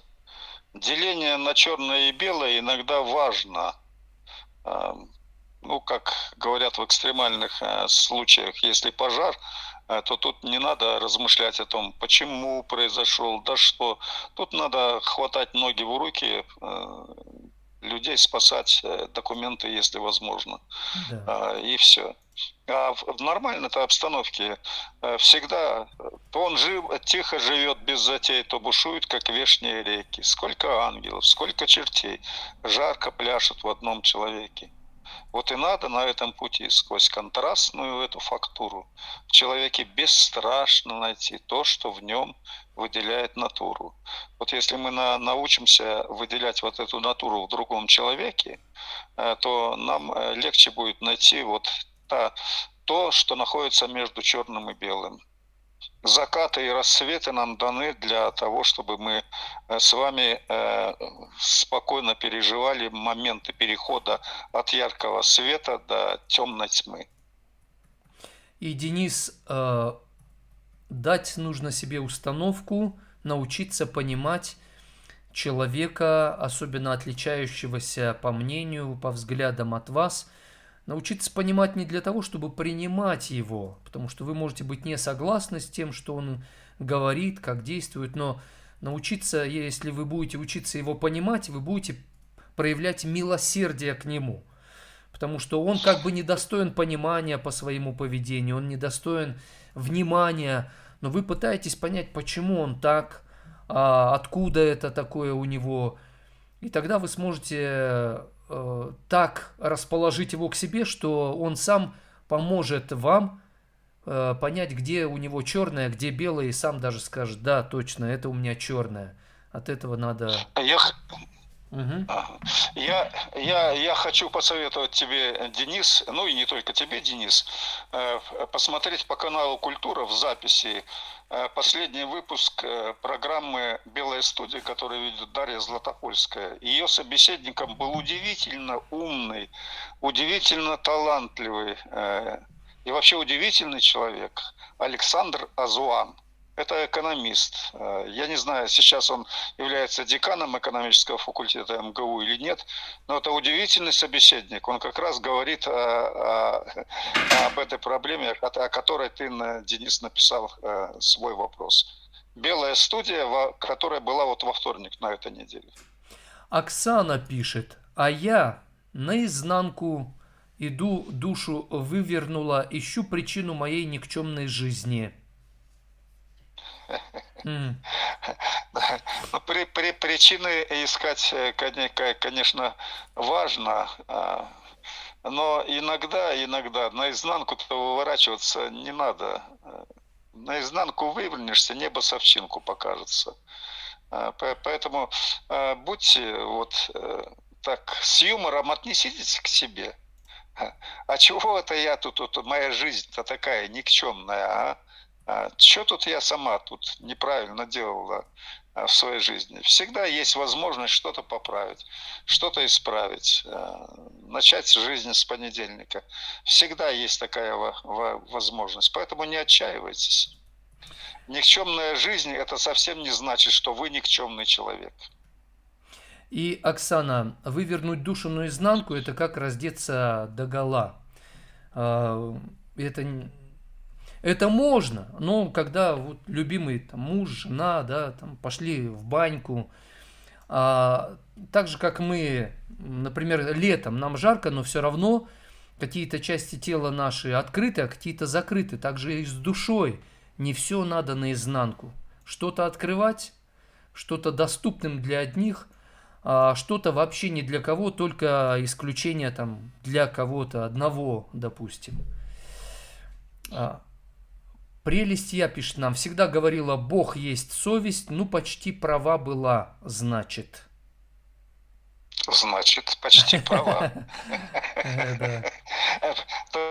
Только, я думаю, вы прелесть обратили внимание, что я совесть назвал каналом коммуникации, по которому Бог говорит с нами. То есть не совесть есть Бог, а совесть это способ, который Бог использует. Прелесть я пишет, да, согласна. Ну, отлично. Артем пишет, всегда дети берут пример со своих родителей. Ну, не всегда. Не всегда. Поначалу да, а потом начинают присматриваться. Оказывается, что другие родители по-другому. Но в любом случае родители должны понимать, что дети обращают внимание не на то, что им говорят, а на то, что делают. Это очень важно. Так, Эльза пишет, как надо относиться к единственному брату, если он постоянно настроен агрессивно? Мне родные говорят, да не обращай внимания на него. Ну, хотите вы того или не хотите, он как раз и делает все, чтобы вы обратили внимание на него. Часто человек агрессию проявляет не от того, что у него там ненависть какая-то, злоба, а обращает внимание на то, что на него не то внимание обращают. И поэтому он как бы побуждает. Я как учитель скажу, что многие ребятишки, которые сидят в классе, они начинают хулиганить тогда, когда на них учитель махнул рукой и перестал обращать внимание. Ах, ты на меня не обращаешь внимания, я такой не очень подготовленный ученик, тогда и я буду тебе вытворять на уроке такое, что я тебя заставлю на себя обратить внимание. Поэтому иногда агрессия бывает вот способом, криком человеческим, что что-то в отношениях неладно. Присмотритесь к этому, может быть здесь, а может быть в чем-то другом. И, наверное, в завершении Владимир пишет, женщина, хотя я парочку еще сообщений зачитаю. Женщина, пишет Владимир, права не может быть, господин ведущий. Ну да, прав у того, у кого больше прав. Так что вообще женщина, мужчина, кто прав, кто виноват? Тут сказать, что мужчины правее, а женщины не правее. Тут вообще, ну, можно забраться в такие дебри, которые скоро станут расистскими. Мы же не хотим стать такими. Я обычно сравниваю, говорят, мужчина голова, женщина шея, типа куда шея повернет, и я говорю, нет, мужчина, да, голова, согласен, но женщина сердце. А что важнее в организме, сердце или голова? Это неправильно поставленный вопрос. По-разному. Да, да, да. Да. Без сердца организм не может, без головы не может. Они друг без друга не могут, они друг другу нужны. Ну и давай последний вопрос на него ответим. Можно ли быть милосердным к смертельному врагу? Денис спрашивает. Можно. Можно, если мы поймем, что это человек, который какой-то с волей обстоятельств был поставлен в такую ситуацию. То есть, если я начну понимать человека, то я начну приближаться к милосердию. И враг – это все-таки человек, созданный по образу Творца. Поэтому если через вражеское пробиться к его человеческому, и любовь может врага превратить в друга. Это величайшая из побед, одна из величайших побед в жизни. Тогда вы начнете ощущать такую силу у себя. Это отразится на вашей карьере, на семейной жизни, на личностном развитии, на всем подряд. Поэтому учитесь любить врагов своих – это не издевательство, а это возможность. Просто она особенная, неординарная, необычная. Но этому надо учиться, и тогда перед вами откроются особые горизонты жизни. Спасибо, пап, за участие. Да, я думаю, что самое важное, нам надо начинать освобождаться от ненависти. Не освободившись от ненависти к другим людям, мы не сможем научиться нормально строить отношения. Да. Маме большой привет, обнимаем ее, мы созвонимся с вами сегодня, завтра, послезавтра. Ждем результатов экзаменов у Жени. Да, это замечательно. Хорошо. Хорошо, будем ждать. А те, кто смотрит мои каналы на природу, завтра я проведу эфир. Так что смотрите за лентой ВКонтакте. На Ютубе не получается, но в Одноклассниках и ВКонтакте этот эфир будет выставлен. А я сделаю лайк, когда папа будет вести трансляцию, и подпишитесь на него, зайдите на мою страничку, там я постоянно делаю репосты трансляции моего папы, Да. Кликните на него, подпишитесь, и вот вам будет прямой контакт без посредников. Да. Ладно, был рад пообщаться. Всего доброго. Да. Храни вас Господь. С Богом. Был наш папа. Мы на музыкальный перерыв. После него еще 1 час эфира.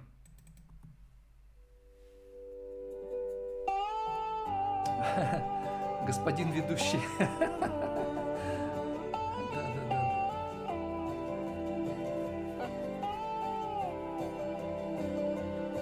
Я пока вздрогну.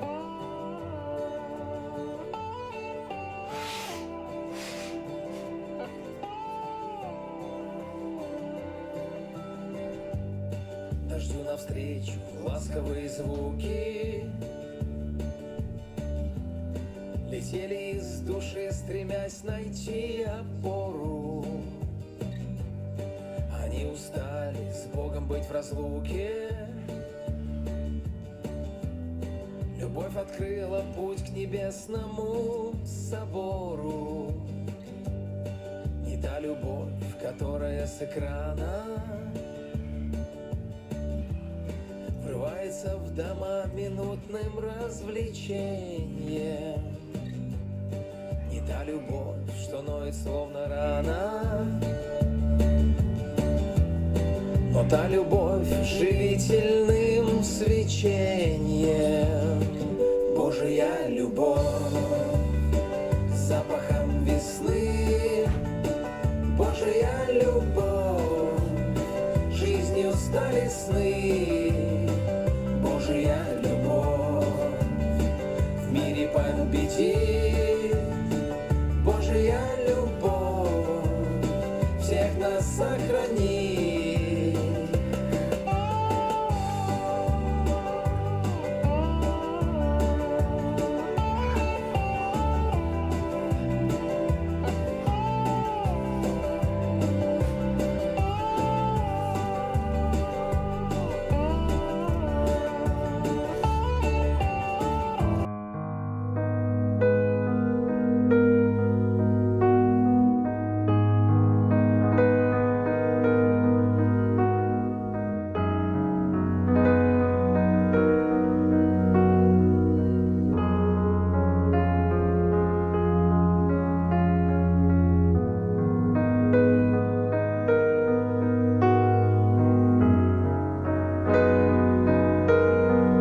свое призвание исполнит.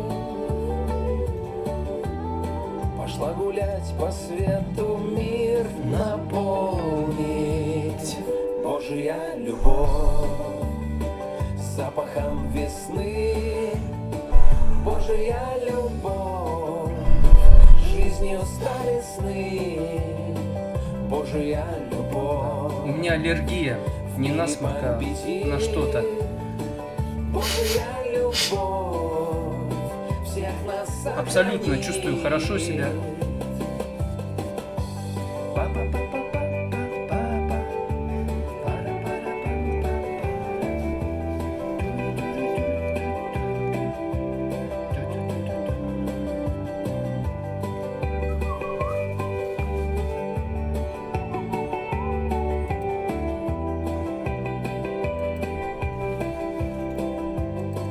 Божья.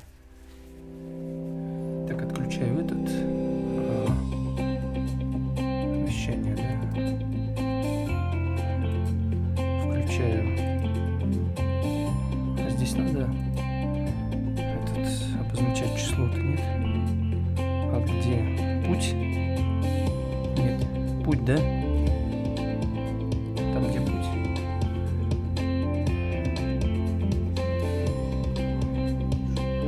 Ну ладно. Напишу здесь. Какое сегодня? 9.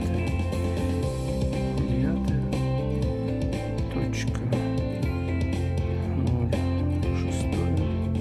Точка. 2020. Вот так сохраним.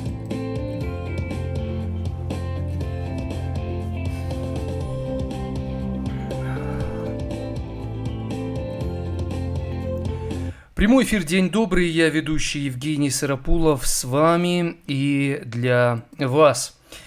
Отвечаю на вопросы, поскольку профессиональный психолог, не политик, не экономист, не финансист, именно психолог, помните об этом. Ну, а этот час эфира посвящен страхам. Страх темноты, страхи вообще, пауков. Вот я, например, боюсь змей, скорпионов. И вчера видел,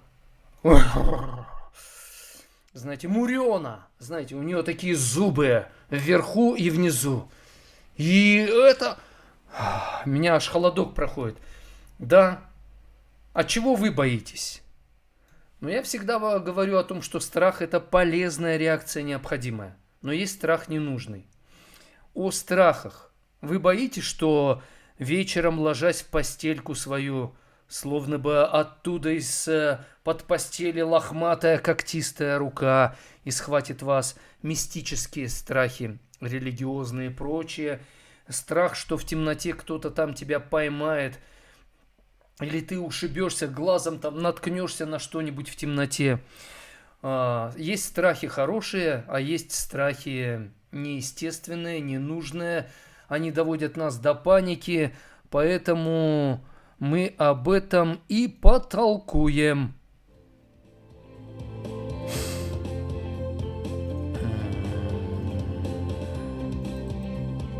Однажды он сказал: твой полет всего лишь сон, и ты летать не стал.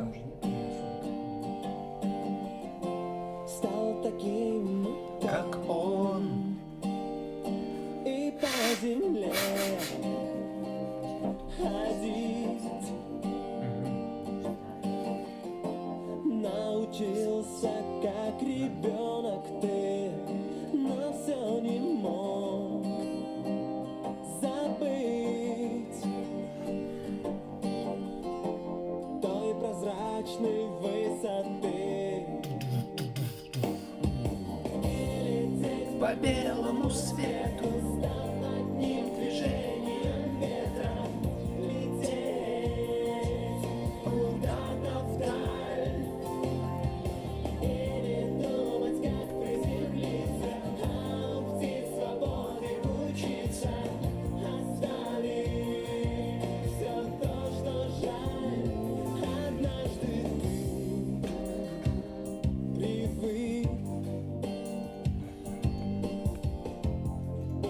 почти не стал мечтать, но только чей-то крик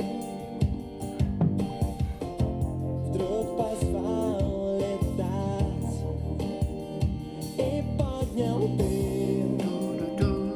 глаза в высоту, где голоса плывут, там люди в небесах,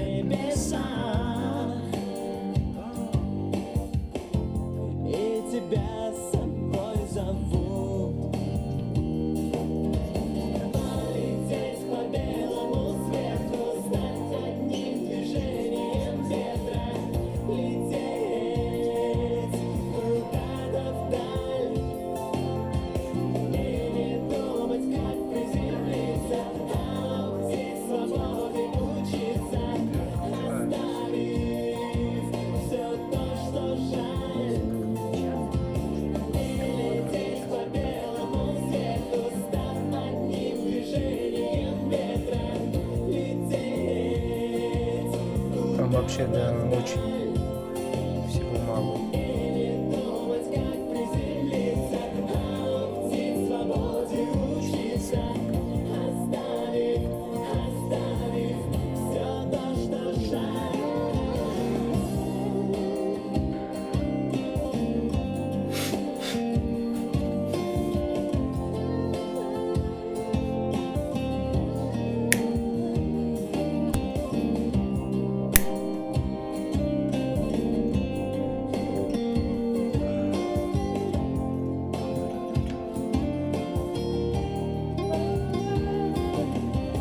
И лететь по белому свету, став одним движением ветра.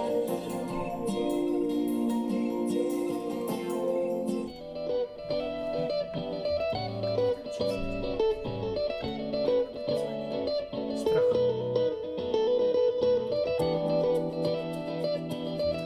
Люди боятся темноты, потому что души умерших приходят по ночам, пишет Татьяна.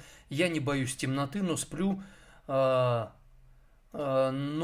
никому, чтобы души не боялись света и приходили днем, она затягивает в бездну, надо открыться ей, любить ее, и все будет хорошо. Все хотят любви. Любовь изгоняет всякий страх. Есть такое выражение. Любовь изгоняет. То есть надо любить. Весь вопрос в том, как любить. Правильно? Как нужно любить, чтобы избавиться от страха? Например, страх лететь в самолете. А вдруг авария? А вдруг? Но самолеты созданы по законам, и они являются одним из самых безопасных видов транспорта. Страх темноты.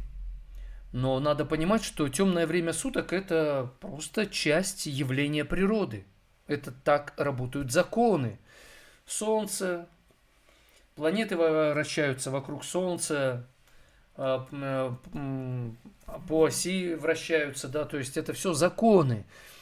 Любовь учит нас открывать законы, познавать и соблюдать законы, видимые и невидимые.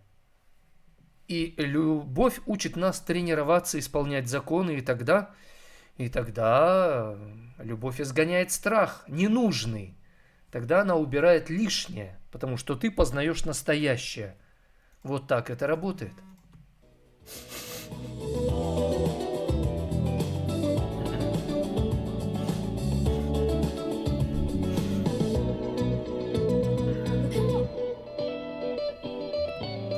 А Владислав написал: несколько лет назад господин ведущий обещал мне кепочку подарить, но так и не подарил. Грехи старые вспоминают мне. Искупать буду пытаться, стараться. Может быть, этим летом у меня это получится.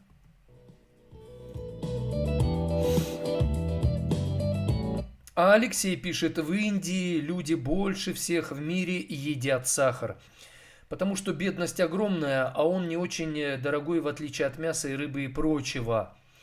Да. И от этого возникает второй тип сахарного диабета очень часто.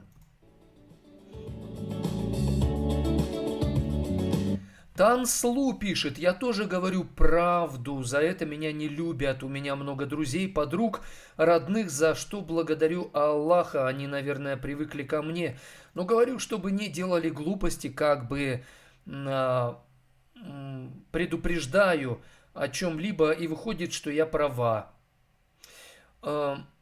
Люди не любят нас за то, что мы говорим правду, порой потому, что мы этой правдой их обжигаем. Они потом боятся слышать правду. Например, дети не говорят правду. Почему?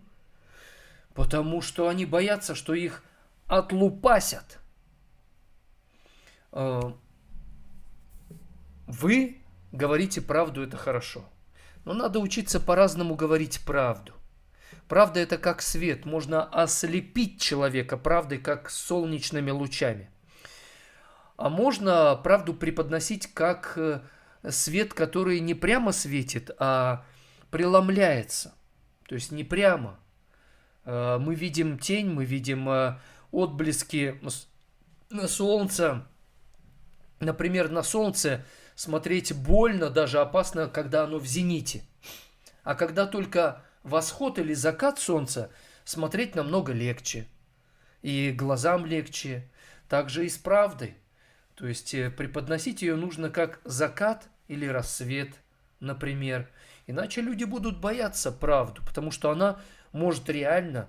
например, солнечный удар можно получить, если на солнце находиться долгое время с неприкрытой головой или обезвоживание наступает.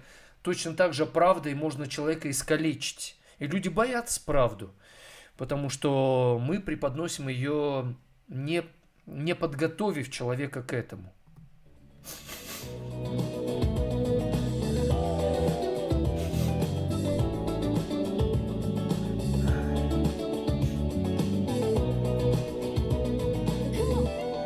Татьяна пишет: все так запутано, надо при жизни развязывать узлы кармические. Надо просто признаваться, где ты прав, где не прав, где ты грешишь. Надо в этом признаваться перед самим собой, перед Всевышним, перед людьми, если необходимо. И действительно исправлять.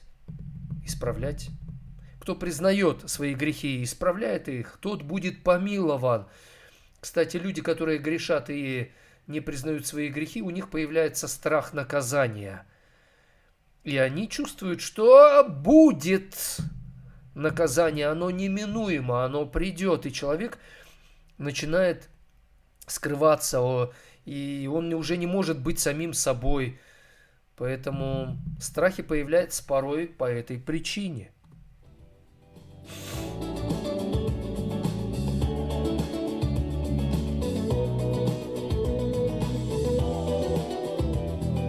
Наталья пишет: а как убедить человека в том, что сказано правда, когда он это считает ложью?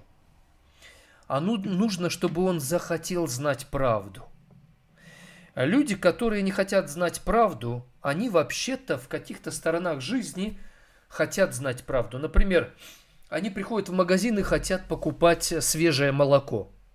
И им нужна правда, потому что они хотят кушать не просроченные гнилые продукты, а свежие, хорошие, качественные продукты.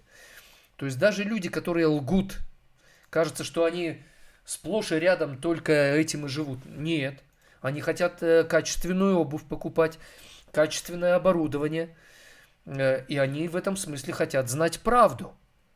Вот тут-то как раз вы можете и вписаться в их контекст и сказать: а почему ты выбираешь себе такие фрукты? Да бери все, что лежит. И подсуньте ему что-нибудь такое с гнильцой. Он такой: вот это что ли? Ты что, не видишь, что ли? Что, тупая, что ли, не видишь гниль? Дорогой мой, так и ты. Для души своей вообще без разбора хаваешь все подряд. Тупой, что ли? Ну, может быть, не буквально так, но как-то Вы поняли, да, направление мысли? Да, вообще. Мне скоро не хватит уже.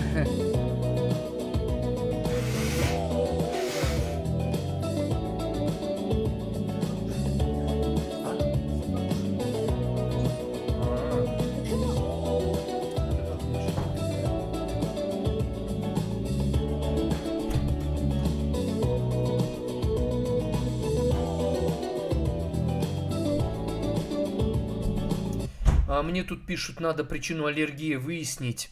Да, тут вот на заднем фоне подушки лежат от диванов. Мне кажется, что от них что-то такое надо заменить. А почему подушки лежат? Чтобы не было эха. То есть, если нет звукоизолирующих каких-то предметов, то голос начинает прыгать, скакать, и качество звука уже не то. Пишет нам Галина. Я телец, доброжелательный по жизни, делящийся со всеми, не могу найти контакт со львами, но жизнь их подбрасывает в мое близкое окружение. Телец — это мужского, телочка — женского рода. Что-то не хочется мне вас телочкой называть, Галина. Хочется называть вас леди, сударыня, барыня, дамочка. Тельцом называть вас. Вы телец упитанный, телочка упитанная, или вы худощавая телочка? Что-то как-то у меня вот не лежит сердце так думать о вас, Галина. Львы. Ну, я кто? Я Евгений Владимирович Сарапулов. Человек, мужчина, психолог, муж, брат, сын, внук. Профессионал, специалист. Вот эти вот знаки зодиака, это припудривает наш мозг. Потом у нас контакты с самими собой как-то не очень. Галина пишет, стройная я, телочка. Да. Вот поэтому вам и трудно встретить мужчину, потому что вы телочкой себя в первую очередь чувствуете, да? Вам это внушили знаки зодиака, астрология. Вот это одна из причин, почему бывает женщине сложно найти мужчину, потому что она тельцом себя, телочкой считает, даже и стройной.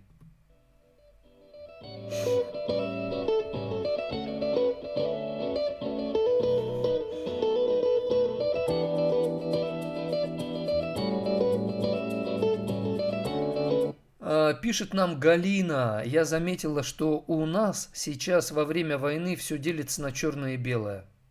Да, это да. Когда боль, когда очень тяжелые испытания, все становится черно-белым. Краски уходят. Но это время пройдет.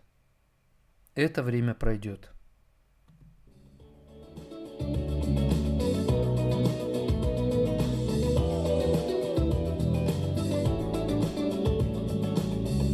А Валентина пишет, муху боюсь, знаю, ничего не сделает, но все равно боюсь, всю свою жизнь боюсь. Возможно, Валентина, потому что вы где-то начитались, что мухи переносят какую-то пакость, какие-то вирусы. Да и мухи, знаете, они же садятся на протухшее, на какашки. Вот мухи, да, они ищут какую-то вонь. Вонь их привлекает, а воняет всегда что-то разлагающееся. А вот бабочки, они ищут что-то благоухающее. Пчелки, так те вообще цветочки, пыльцу ищут. Поэтому, может быть, вы мух побаиваетесь, потому что они куда-то сели, а потом сядут на свежий салатик вкусненький. А вы подумаете, а вдруг мухи сели на какое-нибудь вонючее, неприятное и с вирусами, и перенесли на своих мохнатых лапках что-то. Здесь нужно просто изучить информацию. Задаться вопросом, что переносят мухи в вашем регионе. И если они переносят какие-то там ферменты чего-то, то ваша иммунная система, она легко это перебарывает, забарывает и побеждает это или нет. Просто надо знать информацию. Чаще всего страх преодолевается поиском правильной информации.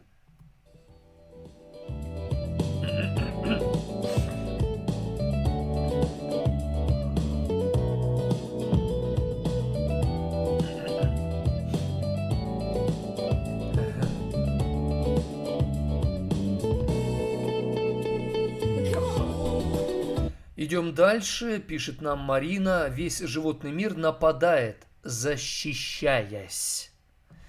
Вот это хорошая мысль. Значит, на нас не нападают, бояться нужно не нападения животных, потому что они защищаются. А почему защищаются? Потому что думают, что мы причиним им боль, убьем их, искалечим, что-то сделаем им такое неприятное. Поэтому, когда вы идете куда-то, то нужно просто знать тоже информацию. Каким-то животным сзади подходить нельзя. Нужно только спереди или сбоку. Просто надо знать информацию. Например, котики. Если они медленно моргают, вот так, как я сейчас, значит, они проявляют к вам расположение, они вас не боятся, они вас любят. Есть повадки у животных. Змеи кусают не потому, что они хотят вас укусить, потому что они пугаются вас. Вдруг вы сделаете им что-то, да, они защищают. Спасибо, Марина. Так, пишет нам Галина. Не страшно, а мерзко прикосновение мышей, змей и другой нечисти. Страх высоты. Да. Страх высоты – это очень полезный страх, потому что он помогает нам быть осторожными, проявлять концентрацию внимания, браться, не идти как хочешь, а страховку иметь, быть более собранным, сконцентрированным. Хотя мы недавно с женой смотрели видео в Инстаграме, где-то в Африке, что ли, или в Южной Америке, ступеньки по скале, и люди ходят вниз и вверх. Там такая высота, наверное, метров 300-500 вниз, и дождик идет. И там нет никаких перил, за что бы взяться. Нет страховки никакой, подскользнешься и вот здесь страх. И этот страх, он побуждает нас иметь страховку. Хороший страх. Если мы начинаем страховать себя, это хороший страх. Если у нас в ногах вата, мы в ступоре, мы просто... А что делать, когда страх смерти? Вдруг убьют?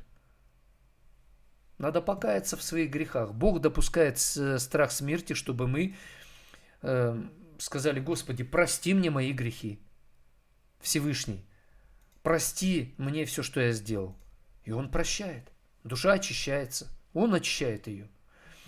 И ты чувствуешь уверенность, что даже умерев, это не будет конец. Ты не придешь на суд Божий, потому что Он тебя простил. Уже.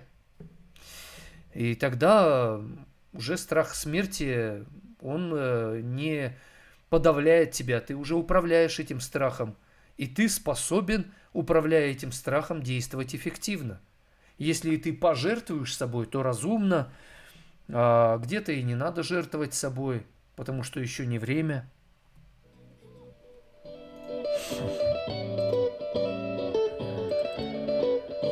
Музыкальная пауза.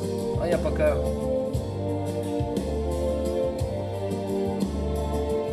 На свет распахнутых дверей большого неба, под тенью тающей луны, мы вылетали, кто бы не были, где бы, в плену тревожной тишины. За отражением облаков на фюзеляже, за ощущением штурвала под рукой, за тот восторг в твоих глазах, и знаешь даже, за межполетную тоской.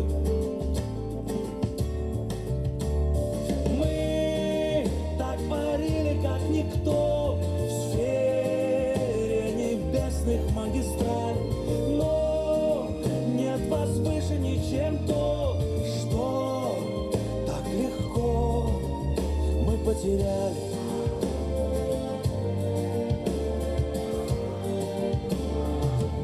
На все вопросы были найдены ответы, мы их ловили на лету. Мы знали плохо эту сторону рассвета, но как родную знали ту. На побережье белоснежного покрова, что отделяет силу неба от земли, мы были рыцарями сказанного слова, на страже искренней любви. Мы так парили, как никто, в сфере небесных магистралей. Но нет возвышенней, чем то, что так легко мы потеряли. Но нет возвышенней, чем то, что так легко мы потеряли.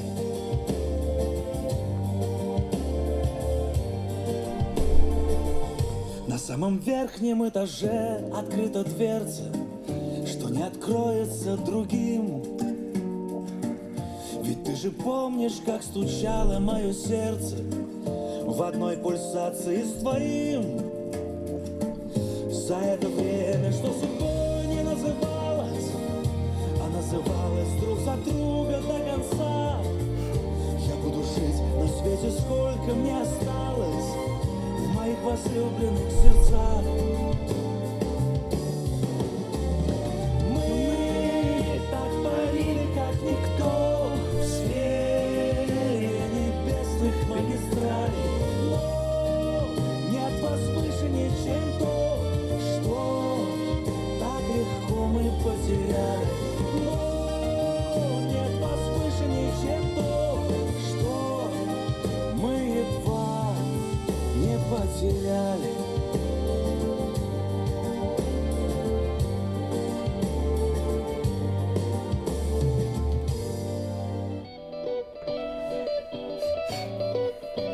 Спасибо большое за лайки. Спасибо. Прямой эфир «День добрый» продолжается. Меня зовут Евгений. Для тех, кто впервые смотрит или слушает, я профессиональный психолог. Диплом в Санкт-Петербургском госуниверситете получил по социальной психологии, специализация практический психолог. Было это в 90-е годы, 94-й, 95-й. Давно это было. Оксана пишет: а я с мухами разговаривала, жаловалась им и благодарила, что они были рядом. А вы с какими такими жирными мухами разговариваете или со всеми? А с тараканами, клопами у вас случаем нет договоренности? Я бы вас вызвал. У нас тут бывают, знаете, места, где клопы кусаются. Может, вы с ними договорились бы, заключили бы договор, подпись поставили, и мы, если что, бы им предъявляли. Оксан.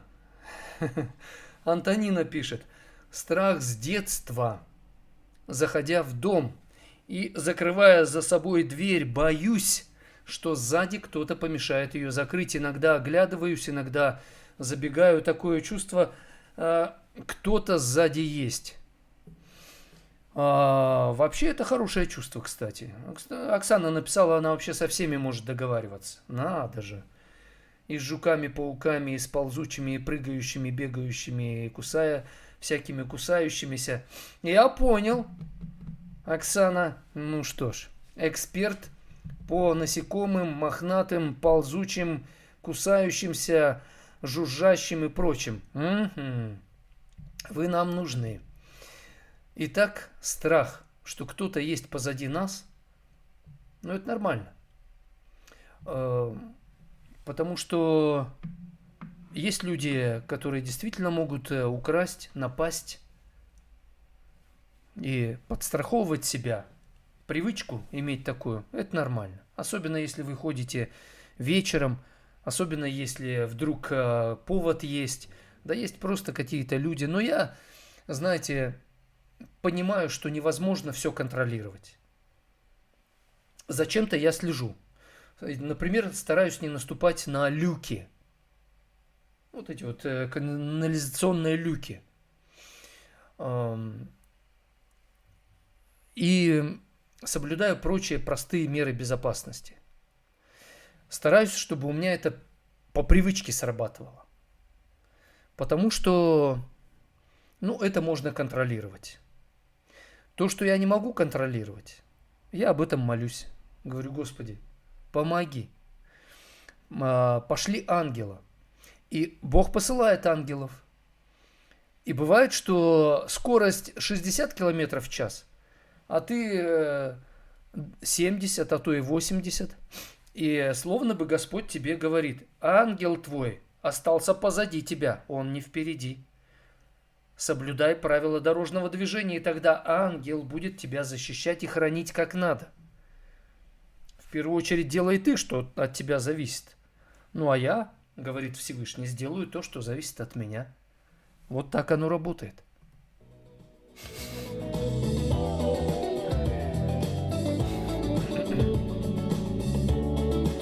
У нас 17,5 минут до завершения трансляции. Пишет нам Валентина: есть маленький страх остаться никому не нужной. Это реальный, настоящий страх. На самом деле вы всегда нужны людям. Даже если вы имеете какие-то недостатки физические, даже если у вас нет рук, ног, как у Ника Вуйчича, он нужен всему человечеству. Мы что-то можем потерять. Мы можем чувствовать себя никудышками или среднестатистическими, или какими-то в инкубаторе, да, как все. На самом деле мы нужны этому миру. Мы нужны намного больше, чем нам это представляется, чем мы это понимаем, кажется нам. Бог создал нас такими, чтобы мы были нужны всем людям. И в себе это нужно открыть. Вот эту ценность. Ты нужен миру, потому что ты уникальный, уникальная, особенная. Такого человека никогда не было и никогда нигде такого не найдут. И не будет такого человека. Вы единственный в своем роде. И вам нужно эту уникальность в себе открывать. Вот тогда страх, который у вас есть, никому не нужный быть, не то, что вы избавитесь от этого страха, вы начнете управлять этим страхом.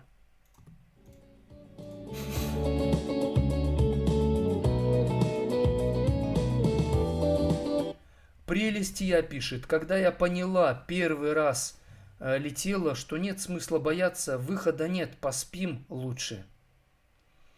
То есть вы поняли, что вы не можете это контролировать. Тогда надо расслабиться. Да. То есть бояться нужно того, что мы можем контролировать. Потому что здесь важно соблюдать правила. А то, чего мы не можем контролировать, пусть контролирует это кто? Пилот самолета. Он для этого и учился. Контролирует Господь Бог. Для того он и есть. Он хочет контролировать то, что мы не можем. Просто нужно доверять. Доверять себе. То есть своим чувствам. Доверять пилоту. Доверять Всевышнему.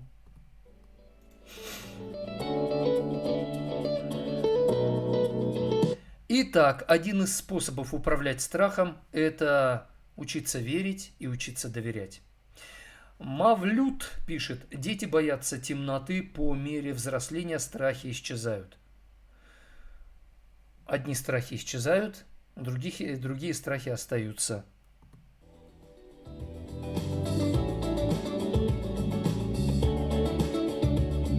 Галина пишет: был опыт проживания в отдаленной деревне одной, где нет электричества, людей. Было страшно, но поняла, самое темное время перед рассветом. От мышей муж спасает, он их прекрасно ловит. О, так вы там с мужем были, да? А, ясно. Да. какая бы тьма ни была, она не будет длиться вечно. Танслу пишет: я сама люблю, когда мне в глаза говорят правду, чем за глаза. У нас 2 снохи. Я сразу сказала: говорите мне в глаза, чем за глаза. Они меня поняли, и у нас все в норме, слава Аллаху. Да, согласен с вами, но видите, вы любите правду в глаза. Однако все люди любят правду. Просто разную правду, не то что разную, одну и ту же правду нужно по-разному преподносить. Кому-то прямо, кому-то в виде притчи, кого-то приготовить надо. Например, вы, Танслу, я предполагаю, допустим, вы очень умная в плане интеллекта, логики. А есть люди, они образно думают. У них эмоциональный интеллект в большей мере развит. Я недавно слышал от своего брата родного Алексея о женщине, она музыкант, и у нее слуховая память. И она лучше запоминает, когда она слышит, чем видит. Ей расскажешь, она это запомнит точно лучше, чем напишешь. А кто-то лучше запоминает, когда он прочитал. Для кого-то образная память лучше работает, для кого-то логическая, все четко, последовательно.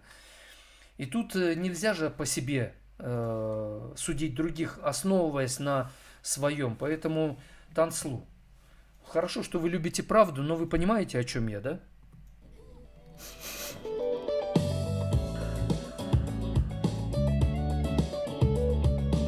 Пишет Галина: у меня страх за незамужнюю дочь, живущую в другом городе. Если даже она одна, Галина, останется и замуж не выйдет, это не проблема. Не обязательно замуж выходить, иметь семью, чтобы быть счастливой. Есть женщины, мужчины, которым не надо создавать семью, им стоит прожить без семьи. Таких немного, но такие есть. Это, во-первых. Во-вторых, она имеет право на выбор. У нее свобода выбора. И дать ей право, это значит уважать ее, ценить ее выбор. И это не грешный выбор какой-то, неправильный, это просто ее выбор. Одной или с кем-то. Поэтому у вас страх, потому что вы видите жизнь по-своему, а она по-своему. И ваш взгляд, и ее могут быть нормальными. Просто они разные взгляды.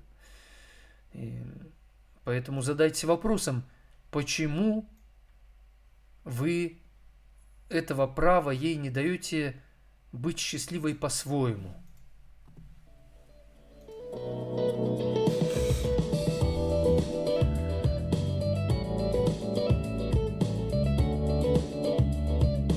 Ирина пишет: спасибо огромное за помощь.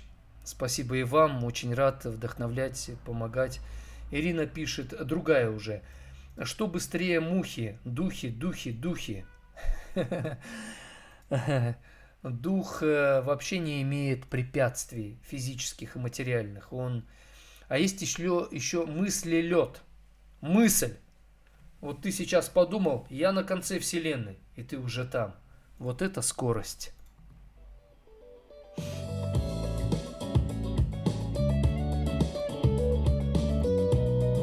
Светлана пишет: я боюсь пернатых, сов, индюков особенно. Это детская травма.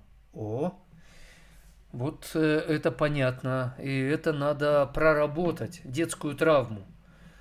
Потому что травма, она автоматически залечивается.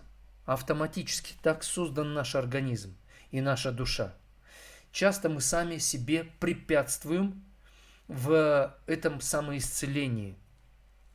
Мы сами себе мешаем. Поэтому задайтесь вопросом, Светлана, а чем вы мешаете самой себе исцелиться от этой травмы?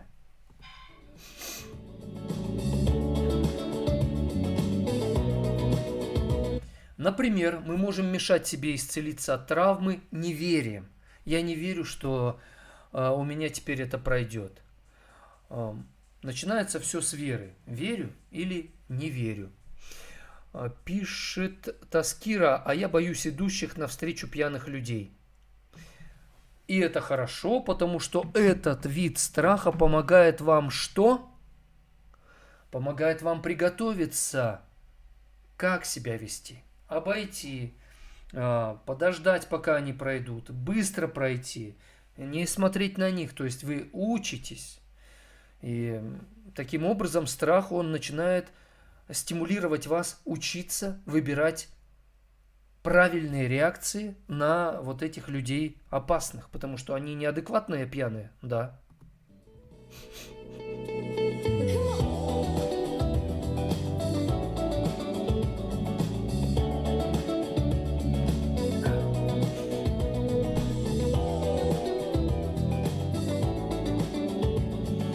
Бухой ястреб, так себя назвал зритель, пишет: скажи, психолог, как лечить социофобию?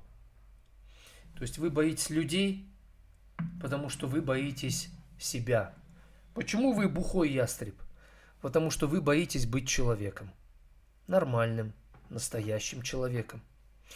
Вы называете себя бухой ястреб, потому что вы бежите от себя, от других людей. Вы боитесь быть человеком, поэтому вы боитесь других людей. Нина написала: люди добрые, давайте лучше жить по правде, тогда не будем сегодня иметь то, что имеем, особенно победим коррупцию, а значит и не будет войны. Но войны не только из-за коррупции возникают, и по другим причинам. Тут важно ведь победить грехи свои, личные, в своей душе. С этого все начинается. Потому что, как написано в Священном Писании, жало смерти есть грех. Грехи, которые мы не признаем или оправдываем, это жало смерти. Оно убивает, грехи убивают в нас все доброе, жизненное, святое, светлое, правильное. И мы превращаемся, когда убито все хорошее, во что? Во что-то нехорошее. Отсюда в том числе и войны.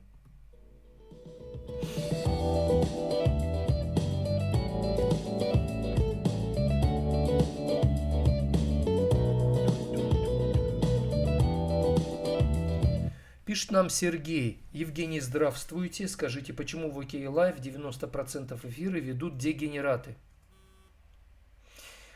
Сами они не дегенераты, они ведут себя как дегенераты, потому что они боятся быть самими собой, боятся быть людьми, не знают, как быть людьми, как по-человечески себя вести.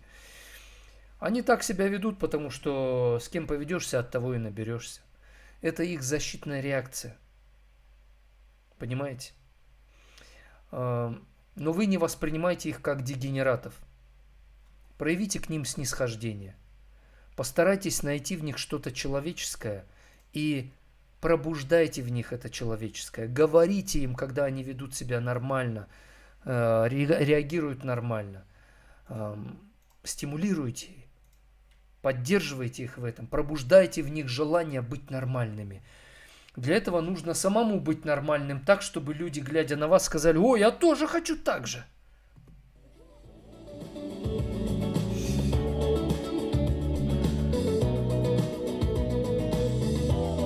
Написала Светлана: в последнее время мужа боюсь, страшный человек в гневе. Не понимаю, чем я его злю, но раздражает он меня постоянно и не контролирует это. Когда он вас раздражает, надо научиться не раздражаться.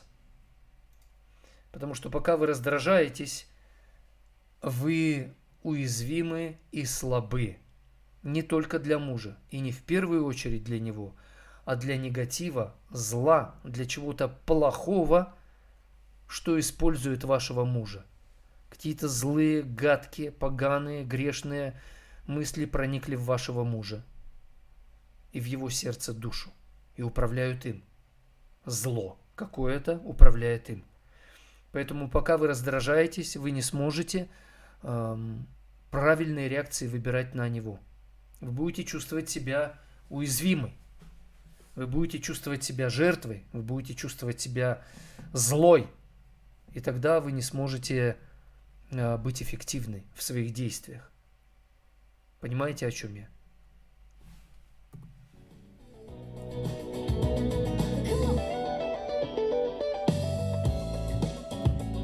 Пишет Жанна: Евгений, приветствую, ждала этого стрима. Мечты сбываются и не сбываются. Порой любовь приходит к нам, порой не та. Любовь всегда та приходит. Мы можем любовь воспринимать не так, как надо. А потом говорим, не та любовь пришла. Вы чуете, о чем я, да? Бухой ястреб вновь пишет: ну а как это лечится? Честным признанием правды перед самим собой, перед Господом и перед теми, кому вы создали проблемы своим неправильным поведением. Наталья написала: они дегенератами стали от алкоголя, потому что почти каждый стример в OKLife алкоголик.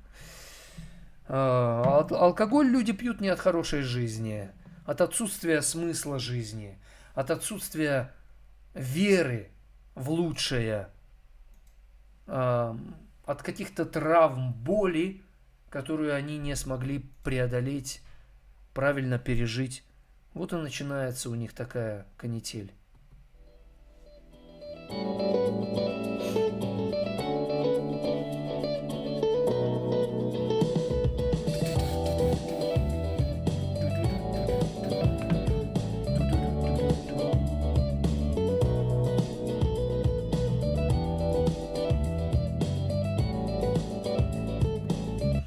Прямой эфир, день добрый. В этом часе говорим о страхе, хотя я отвечаю на самые разные вопросы. Нужно учиться в жизни действовать правильно. Предлагаю вам приобретать мои курсы, как преодолеть панические атаки и выходить из депрессии, управлять своими эмоциями, как восстанавливать отношения с любимым, с любимой, как поработать над собой, чтобы быть способной найти мужчину мечты, и прочие разные другие курсы. Пишите мне личное сообщение, я вам буду писать, чтобы мой помощник прислал ссылочку, покупайте эти курсы, и будет вам очень важная, ценная помощь, потому что научиться правильно действовать, это очень важно в жизни. Не просто действовать, а правильно. Это так же, как правильно использовать телефоны, да все, что есть у нас. Правильно используешь, от этого эффект идет. Неправильно используешь, и даже самое ценное кажется тебе бесполезным или каким-то странным, да, ненужным. Хотя на самом деле очень нужное, но ты неправильно это используешь. Вот так и в жизни нужно уметь правильную работу проводить над своими ошибками, правильно строить отношения с людьми. Поэтому я и разработал свои курсы. Наш прямой эфир, день добрый, закончился. Добра всем, счастья, любви. Храни вас Бог. Кайтесь в своих грехах. Получайте прощение от Всевышнего. И заходите на наши трансляции. Еще сейчас прозвучит песня. Пока она будет звучать, ставьте лайки, делитесь трансляцией. Желаю, чтобы все у вас было хорошо, несмотря ни на что.